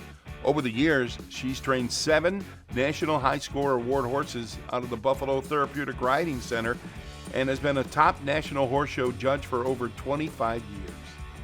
Susie was executive director of the Buffalo Equestrian Center for 20 years and has served on many national boards and committees, including the United States Equestrian Foundation, Hunter Task Force, USEF Junior Hunter Task Force, USEF Drugs and Medication Committee, and International Horsemen's Advisory. She's the owner of Jersey Boy, a 3-time USEF Horse of the Year and winner of the 2012 United States Hunter Jumper Association International Hunter Derby Championship. Since 1980, Shelkoff has been the executive director of the Buffalo Therapeutic Riding Center. This organization serves a large number of children with special needs. Every year, the BTRC hosts its Buffalo International Horse Show, raising crucial funds for the therapeutic program. In addition, she's the president of Athletes for Equity Resource Center, an organization which started in 2019 and has a free hotline for athletes, parents, and coaches involving all sports. She was inducted into the National Show Hunter Hall of Fame in 2014, and tonight, Susan Shelkoff joins the elite membership of the Greater Buffalo Sports Hall of Fame. And sponsoring Susan's induction, the Buffalo Bisons, represented by Mike Buczkowski.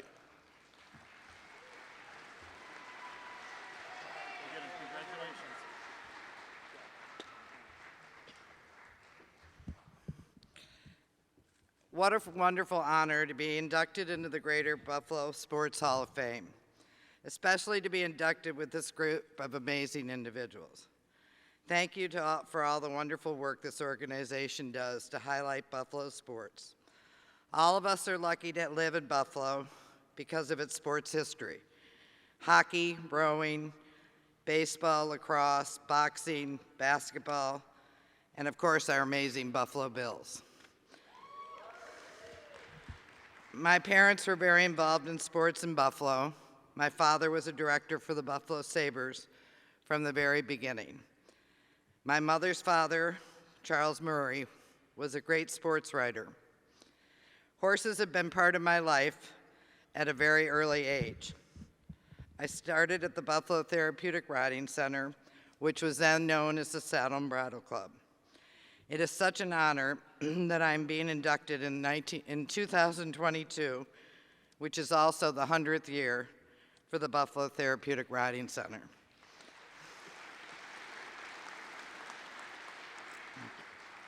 Horses have given me such joy riding from an early age until I competed in the National Horse Show at Madison Square Garden with my 2 sisters, Ann Jewett and Penny Banner, who are here tonight.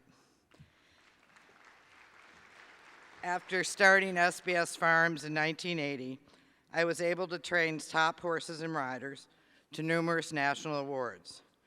Gabriel, Night Owl, Gigi Valentine, and the most famous horse I owned and trained was Jersey Boy.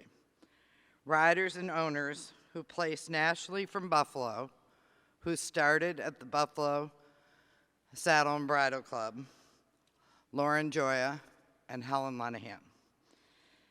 They both started their careers at the Saddle and Bridle Club and went on with great success nationally. I have served on various equitation committees for over 30 years, helping to improve and elevate the sport. I am currently very involved in a national organization which deals with mental health issues in athletes across all sports venues. But my passion are my students at the Buffalo Therapeutic Riding Center. These children, ages 5 to 13, deal with many different disabilities every day. Horses bring them happiness and enjoyment every week. The horses seem to connect with each student's disability and treat them gently with every step they take in each lesson. Sports overall has been such a special outlet for junior and adult riders. Riding teaches teamwork with a horse. It teaches compassion and empathy, All three of my organizations have produced riders who have stayed connected and with this sport throughout their life. All sports are such a beneficial outlet for our youth, covering so many life lessons which stay with each athlete forever. Giving back is a passion of mine. Horses in the Buffalo Equestrian Center, SBS Farms, and Buffalo Therapeutic Riding Center have allowed me to bring national recognition to Buffalo for the past 50 years. Thank you to all my family and friends who are here tonight. I think they're still here. I thank the horses who have allowed me to give back to our community, and to the teachers, volunteers, and the many children who have stepped through those doors. Thank you. Thank you. Congratulations. Thank you very much. Thanks, Booch. And next up, our next inductee to the class of 2022, William Doc McMahon.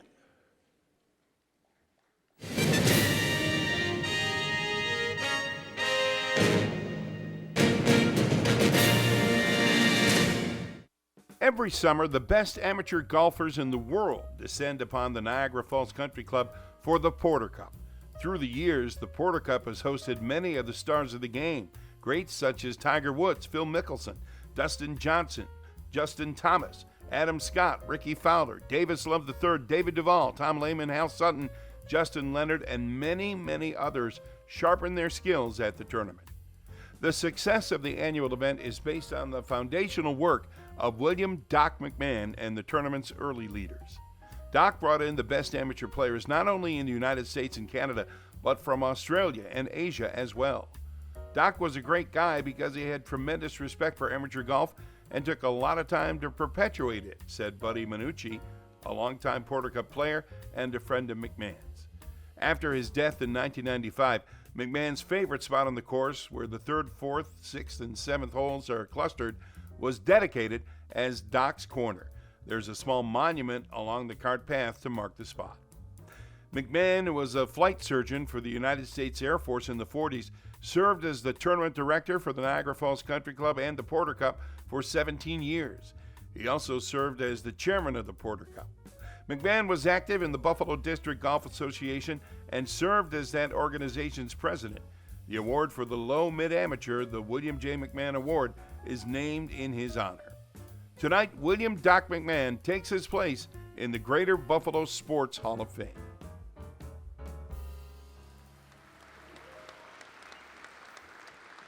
And sponsoring the induction is CDBK, Shampoo, Travis, Bisha, and Kirshner, represented by Gene Kirshner.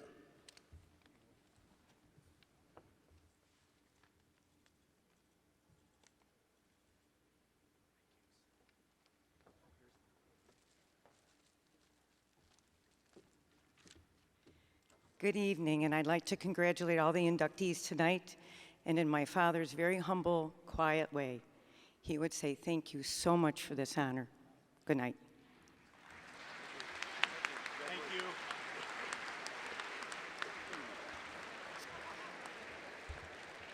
And our next inductee for the class of 2022 is Ryan Miller.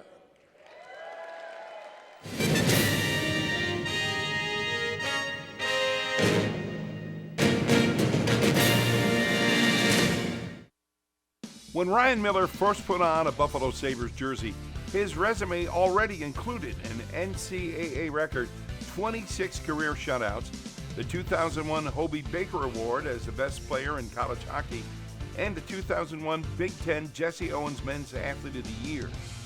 Miller earned the CCHA's Goaltender of the Year award in all 3 of his seasons at Michigan State, and he won the league's overall MVP twice.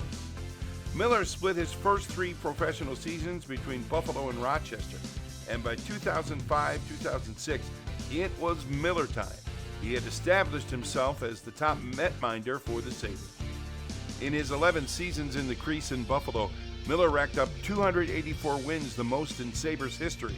He was the starting goalie for the Eastern Conference in the 2007 NHL All-Star Game, and in 2007-2008, The Michigan native set the team record for games played by a goalie, appearing in 76 of Buffalo's 82 games. In 2010, he captured the Vezina Trophy as the league's best goalie, as well as becoming the first American player to win the NHL Foundation Player Award. When he finished his career with the Sabres, Miller was not only the club's leader in career wins, he was also second in career shutouts. He had 28. Miller was traded by the Sabres to the St. Louis Blues in 2014 and then continued his career with the Vancouver Canucks and the Anaheim Ducks before retiring at the end of the 2020-21 season. At the end of his career, Miller had established himself as one of the most respected goaltenders to ever play in the NHL. Among U.S.-born goaltenders, he has the record for career wins, 391, and is second in games played and shutouts. Miller also represented the United States in the Winter Olympics in 2010 and again in 2014. In 2010, he backstopped the red, white, and blue to a silver medal and earned the MVP of the tournament. He holds the Olympic record for goals against average. Ryan Miller, forever enshrined in the Greater Buffalo Sports Hall of Fame. Sponsoring Ryan's induction, the Buffalo Sabres, represented by Rick Jenneret.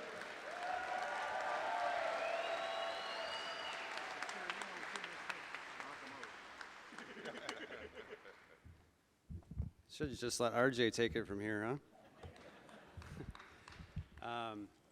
First off, I want to thank the Greater Buffalo Sports Hall of Fame for this honor. Sorry about that. Greg Merkel, along with Paula, John, Sean, Jean, Hadley, and my good friend T for hosting. Thank you very much. I have a lot of people to thank. My family, my father Dean's here with me. I'm proud that he can be here with me. The Sabres organization and my teammates. Many have come out tonight, which is a great surprise. Thanks, guys.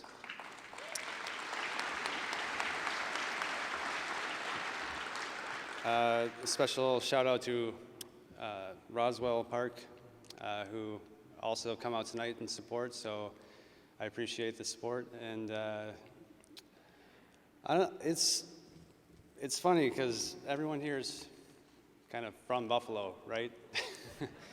And I'm not from Buffalo, but I feel like I'm a part of Buffalo because of the community.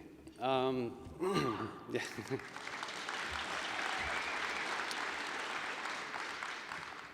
It's important to be a part of something, and when I was able to make the team, I felt it was my next step would be to really engage the community, try and seek out my place in that community, and Buffalo makes that kind of easy, I think.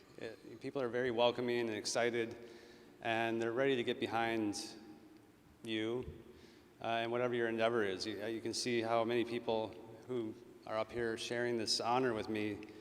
I'm pretty amazed at their stories, their commitment to the community, their commitment to their sport, and the people around them. I think it's a true testament to their character beyond their sport accomplishment is why they're up here tonight, and I'm proud to be a part of this group. And when Greg reached out and told me that I would be inducted, I was proud. I think the next thing in my mind was it was a great chance to reestablish a strong relationship that unfortunately in pro sports I had to leave, but I'm happy to come back, and I'm happy that this can be a good first step towards being back amongst this community. So I thank you for including me, and I appreciate it.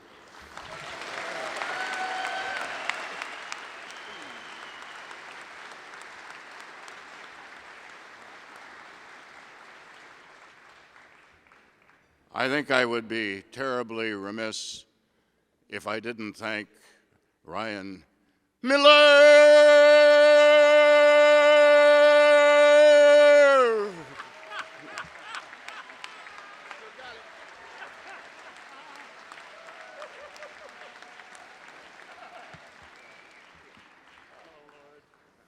Our next inductee for the class of 2022, the Cott family.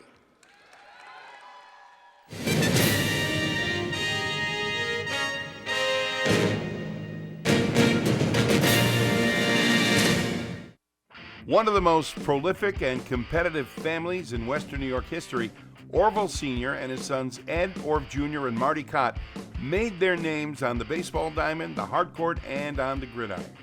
Orv Sr. attended East High School and was a first-team All-High player in baseball, basketball, and football as a junior and a senior. He attended Niagara to play basketball. However, he switched gears as a freshman and signed a baseball contract with the St. Louis Cardinals. He later played for the Cincinnati Reds and Detroit Tigers organizations. After his military service, he played 3 years of professional basketball with the NBA Syracuse Nationals and later in the New York State Pro League. Cott also served as a scout with the Mets and Houston Astros. Orv Sr. passed away at the age of 85 in 2003. His oldest son, Edward, was a 4-year member of the baseball team and a 3-year player on the basketball squad at the Nichols School. He was an all-Ivy League catcher at Cornell before signing a contract with the Washington Senators, where he hit .231 with 3 home runs in his only minor league season. Orv Jr. was all-high in 2 sports at Hutch Tech High School, leading his team to Yale Cup championships from 1965 to 1967. At the University of Buffalo, he played baseball from 1970 to 72, set numerous records, and hit .427 as a senior. Orv Jr. has dedicated his life to helping Buffalo inner-city youth, teaching and coaching at Emerson High School for 30 years, and working with Buffalo PAL, Gloria Parks Community Center, and coordinating Gus Macker 3-on-3 basketball. Marty Cott was all-high in 2 sports and 4-time Yale Cup champion at Hutch Tech. He led Yale Cup basketball in scoring in 1968, but ultimately chose baseball over basketball. He was the 3rd overall pick in the 1968 Major League Baseball draft and signed with the Houston Astros as a catcher first baseman. Marty hit .232 with 14 home runs and 105 RBIs in 199 minor league games, including 2 games at the AAA level. The Cott family, forever enshrined in the Greater Buffalo Sports Hall of Fame.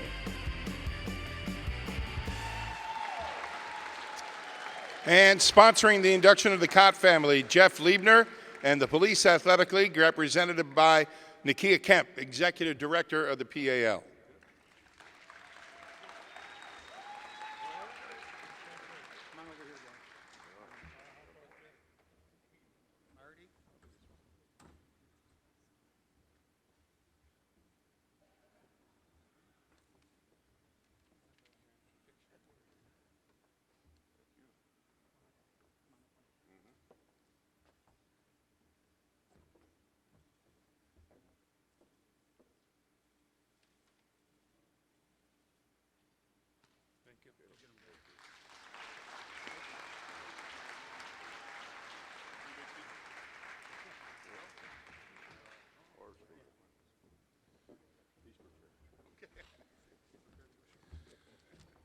Good evening. Before I read the statement that I prepared, I'd just like to thank my brothers.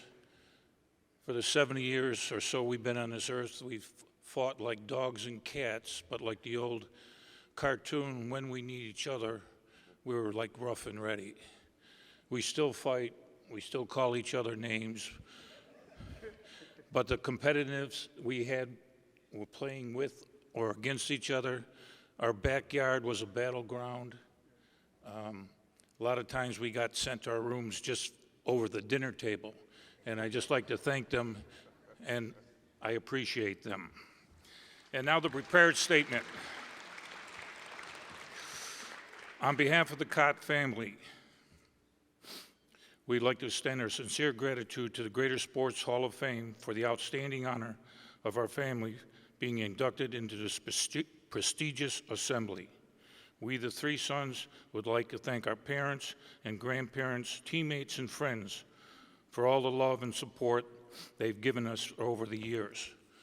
When the brothers and I talked about this, we said the onus should be on our parents and our teammates, because everything we are and everything we accomplished had a lot to do with them.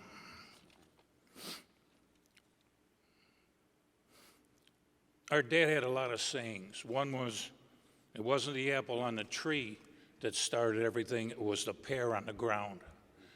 And our pear was phenomenal. Orville and Alberta Cott together for 55 years, almost never apart, never missed a game or an event unless they were physically unable to attend. We thank them for that. Our father was not only a great athlete playing baseball and basketball professionally, his career was cut short when he entered the war, for which he never regretted. But he was also the best coach we ever had, teaching us everything we knew. We were very fortunate to play for a lot of good coaches, but Dad was the best. There was always a question that was asked of us over the years: who was the best athlete in the family? And people who know me say I tend to fabricate and turn things around.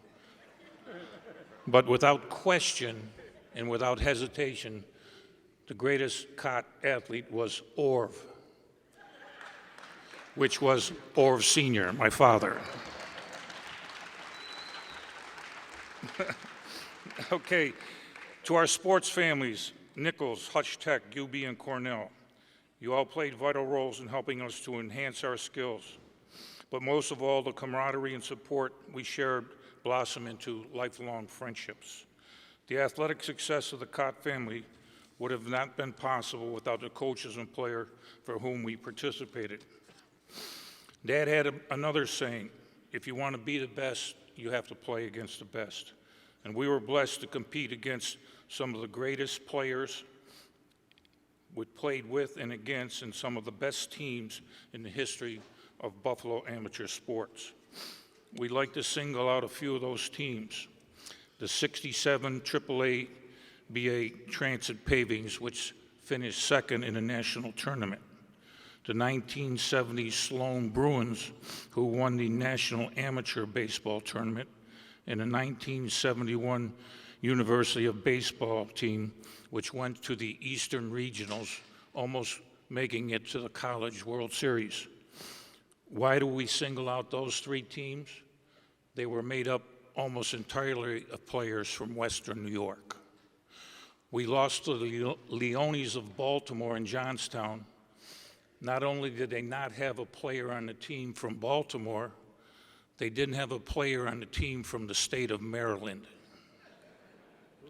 When we went to Louisville, we had all Western New York Buffalo baseball players. They brought in players from all over the country. And the 1971 baseball team, 28 of the 30 players on the roster were all from Western New York. Funny in sports, you can remember certain things, playing games, players, situations that happened 55 or 60 years ago, okay, like it happened yesterday. But my wife tells me I can't remember to take out the garbage or remember, we all talk about we can't remember things we did yesterday. I'd like to say I probably have the answer to that, and that is either a Friday night or a Sunday afternoon at Cole's, the Mulberry, or the Wellington Pub. I think it has a lot to do with that. Okay. Dad had another saying.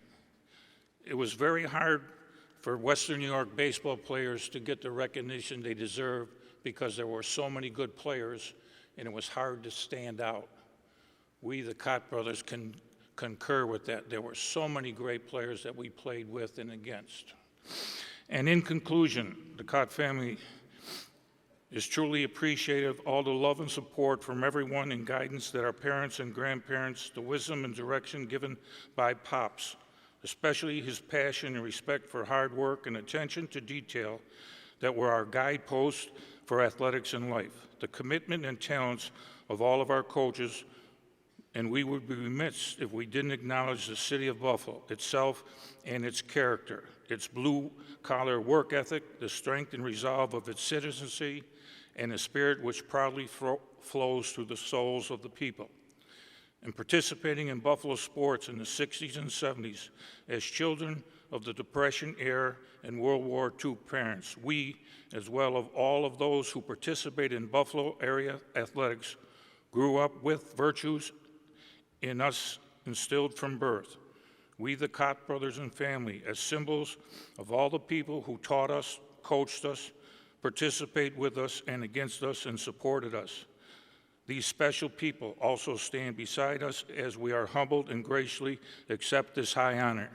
From Mom and Pops, Ed, Marty, and Orv, we thank you.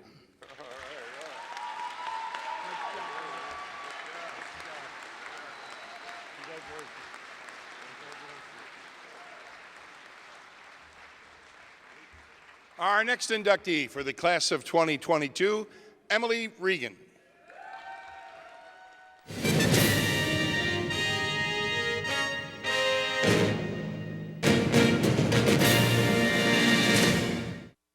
A native of Buffalo, Emily Regan attended the Nichols School and earned varsity letters for cross country, basketball, and lacrosse. After graduating from Nichols, Regan attended Michigan State University. During her freshman orientation, she signed up to compete as a member of the rowing team, a decision that turned out to be a stroke of genius. With Regan as a member of the crew team, the Spartans won the Varsity 8's Big Ten Championship 3 years in a row and competed in the NCAA championships in each of those years. In 2010, Regan was a first-team All-American, first-team All-Big Ten, first-team All-Central Region, and she earned the Big Ten Conference Rowing Athlete of the Year. Following her college career, Regan joined the United States national team and was an invaluable team member during international competitions. She competed on 9 USA national teams at the World Championships between 2011 and 2019, capturing 4 gold medals, 1 silver, and 1 bronze. Emily represented the U.S. at the 2016 Olympic Games in Rio de Janeiro and won a gold medal as a member of the H crew, becoming the first person from Western New York to win an Olympic gold in rowing. Locally, Emily is a member and supporter of the Buffalo Scholastic Rowing Association, a community-based rowing organization located along the Buffalo River. She's currently an assistant men's rowing coach at Boston University. Emily Regan, forever enshrined in the Greater Buffalo Sports Hall of Fame.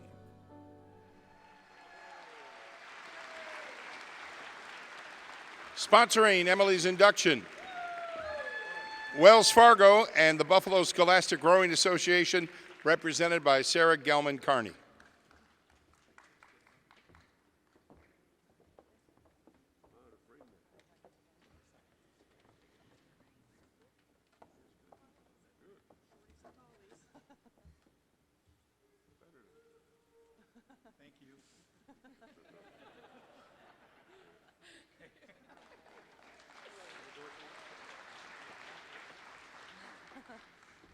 Man, I wasn't actually too nervous until about the video for the Cott family. And then, well, actually, it's quite an honor to get to follow an awesome Nichols family, and then also, right before that, another Michigan State Spartan.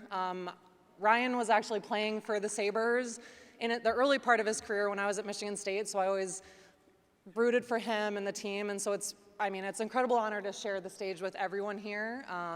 But so I'm super honored. And then there's photos and videos there just a second ago of my dad.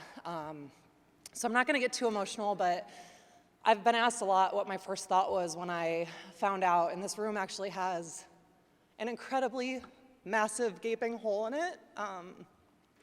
We lost my dad last year, so he's not here. But he was a massive part of my career and was always the one who was able to help me kind of keep perspective and stay just on path and realize that there were bigger things to what was going on than just the spiral loop that I would get into of not thinking I was good enough while I was training. So I would really like to thank all of the board members of the Greater Buffalo Sports Hall of Fame for deeming me even worthy of being able to share the stage with all these other incredible athletes tonight, and also the Sweet Home volleyball team. So thank you so much.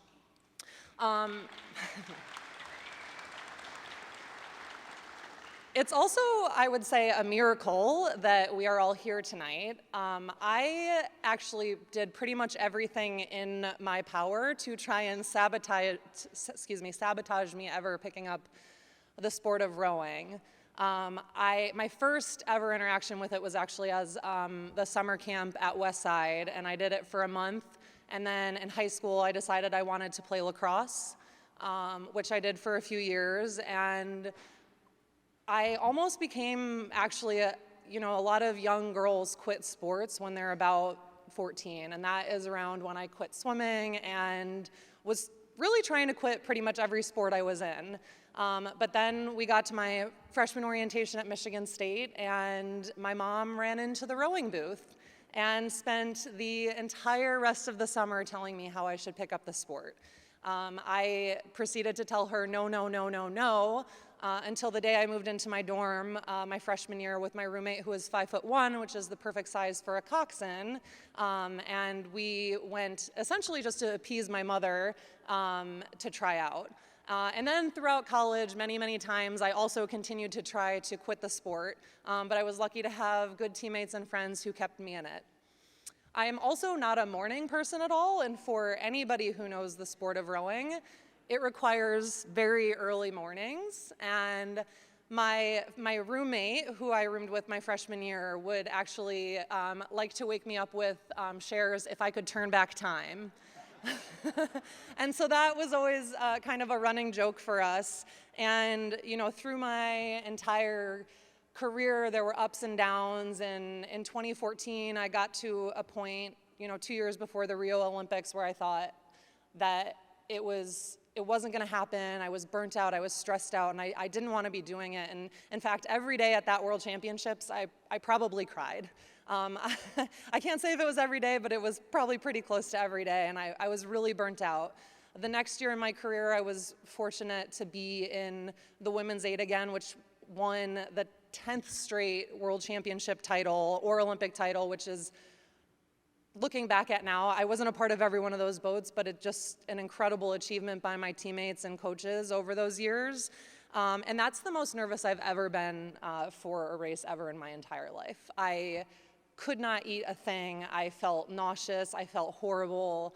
And I expected when I was at the Olympics to feel the exact same way the morning of my Olympic final. But that morning we had to get up around 4:30 probably, because the venue was about 90 minutes away from, the Olympic Village. And the next thing I hear after my alarm is going off and I've been up for a few minutes is my one of my roommates and my boatmate, Amanda Polk, playing shares if I could turn back time. And in that moment, it kind of calmed all of my fears and made me, nerves and anxieties, and made me feel like we were in the right place, the right time, and that if we just did our best on that day, that we would probably put ourselves in a really good position to have a great result. And obviously the rest is history. We were able to win that gold medal, which is a memory I'm going to cherish for my entire life.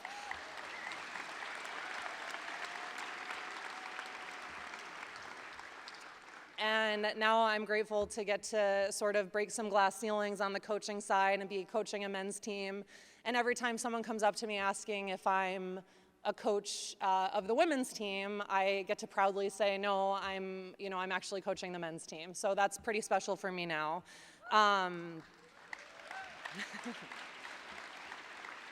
So I also am incredibly fortunate where I get to be following in the path of my Olympic coach, Tom Terhar, another Buffalo native and 2017 inductee into the Greater Buffalo Sports Hall of Fame.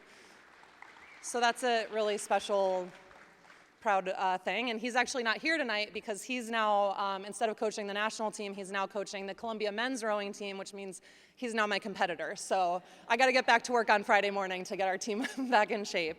And I want to thank everybody here across the board. I've heard a lot of people talk about the community in Buffalo, and we're incredibly fortunate here. I'm an Olympic rower. In other places, people wouldn't necessarily celebrate that. So thank you all for being here. Thank you for choosing to celebrate every athlete's accomplishments here in this city. And I'm just going to close again by saying congratulations to everybody up here on this stage with me, and thank you for letting me share this night with you all. Good job. Congratulations.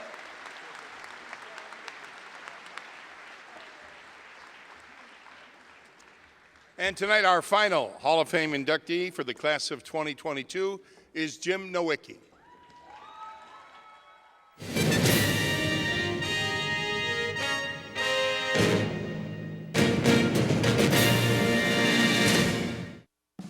Jim Nowicki was born and raised on Buffalo's East Side, graduated from Bishop Bryan High School, and then Bryant and Stratton Business College. He served a stint in the U.S. Army, where he was active organizing sports and recreation activities for his fellow troops, playing softball and officiating basketball. Upon returning home, he started his career in the Buffalo Parks Department, working at Schiller, Houghton, and Cazenovia Parks, maintaining outdoor fields, organizing activities, and learning to drive a Zamboni. In 1968, he drove himself to Mexico City to find a way into the Olympic Games. After securing entry, he met Jesse Owens, George Foreman, Spencer Haywood, and he became quick friends with Hank Iba, the head coach of the U.S. men's Olympic basketball team. Iba was so impressed, he invited Nowicki to sit on the bench for the gold medal game. In 1994, Mayor Anthony Masiello appointed Nowicki director of the City of Buffalo Recreation. Later, he was promoted to Deputy Parks Commissioner. He is most known as the founder and race director of the Subaru 4-mile chase, for which he invited international, Olympic, and world record holders to compete annually on the streets of Buffalo. This past July was the 40th anniversary of the prestigious event. Jim has also volunteered to assist or direct the World University Games, Empire State Games, Buffalo to Niagara Falls International Marathon, NCAA Division I and II cross-country championships, and the Buffalo Olmsted Winterfest. This quote from former Mayor Tony Masiello best describes Nowicki's impact in the community. Jim Nowicki has created a lasting legacy through the creation of marquee events, athletic venues, and tournaments, and by translating his love of sports into actions that have benefited participating athletes and our community as a whole. Nowicki has also been a basketball official for more than 50 years and was basketball chair for the World University Games in Buffalo. He serves on the Buffalo PAL's board of directors and assisted Tony and Kate Masiello with reinvigorating PAL for children in Buffalo. He's in the Western New York Softball and Running Halls of Fame, and tonight, Jim Nowicki is forever enshrined in the Greater Buffalo Sports Hall of Fame. And sponsoring Jim's induction, Wester Automotive Group, represented by Patrick Shiskey, and Northtowns Automotive, represented by Brian Meadow.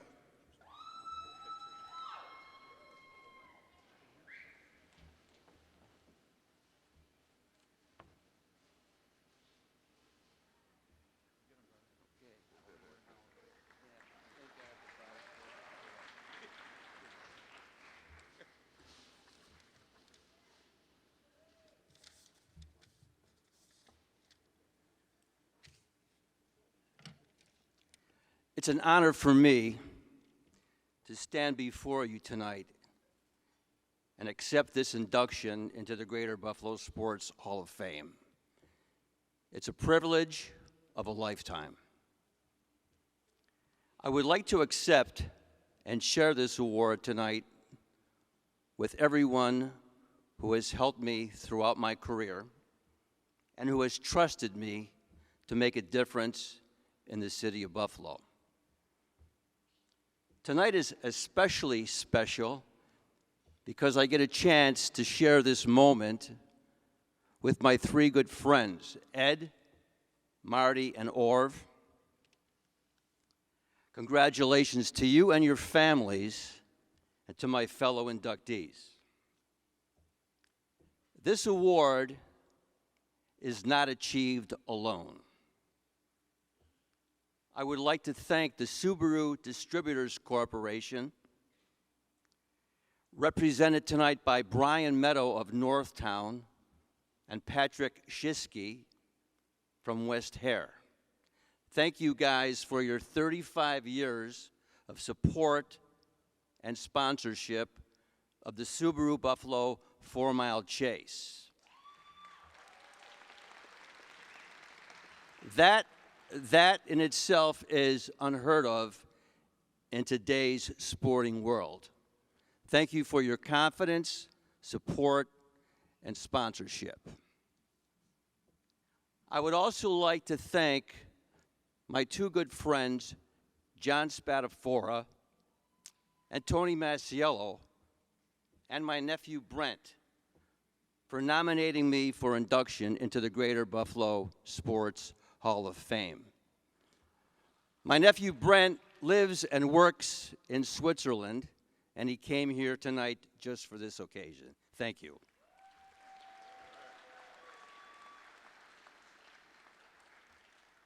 To President Merkel and Coach Kavanaugh, thank you for that phone call on April Fool's Eve. They didn't believe me the next day. I will never forget that phone call for the rest of my life. Congratulations to you and the entire board of directors for what you have accomplished in putting this event together.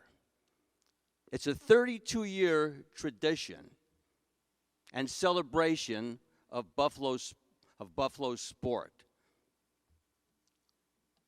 Thank you for your time, your dedication, and your hard work. And also, thank you for bestowing this great honor to me. Experience teaches us a lot about ourselves. And what I've learned throughout my career, there are a few things that I would like to share with you, and they are 3. First, whenever you're organizing something, doesn't matter if it's a race, a concert, a festival, and things just aren't going right, you're overwhelmed, just stop for a second. Stay focused. Take one thing at a time, one day at a time, and think positive and respond to pressure. Number 2, if you're ever in a position in life to help someone, help them. It's just that simple.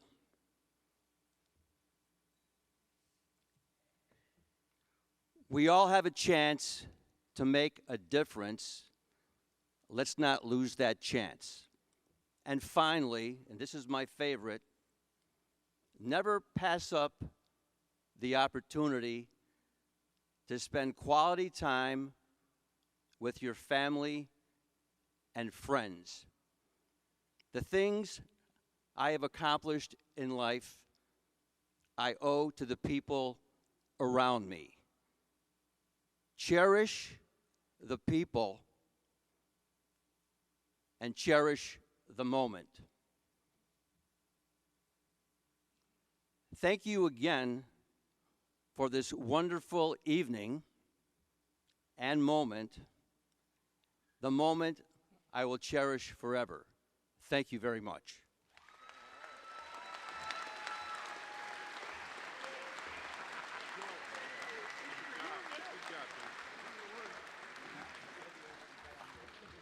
Thank you, Jimmy. And at this point, as we wrap things up, I would like to first ask all the inductees to meet in front of the trophy down here. Just leave your seats up here, meet in the trophy in front of the stage, and you will proceed to the reception area to meet with family and friends.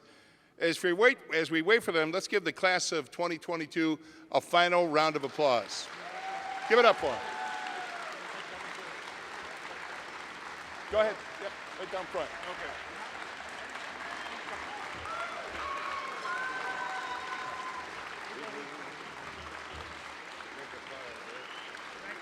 Guys go that way around.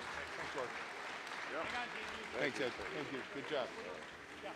Congratulations to all of our inductees tonight. And thanks to all of you for joining us here tonight to help us celebrate them and their great accomplishments and to honor them. We hope to see you all again right here next year. Thank you and good night.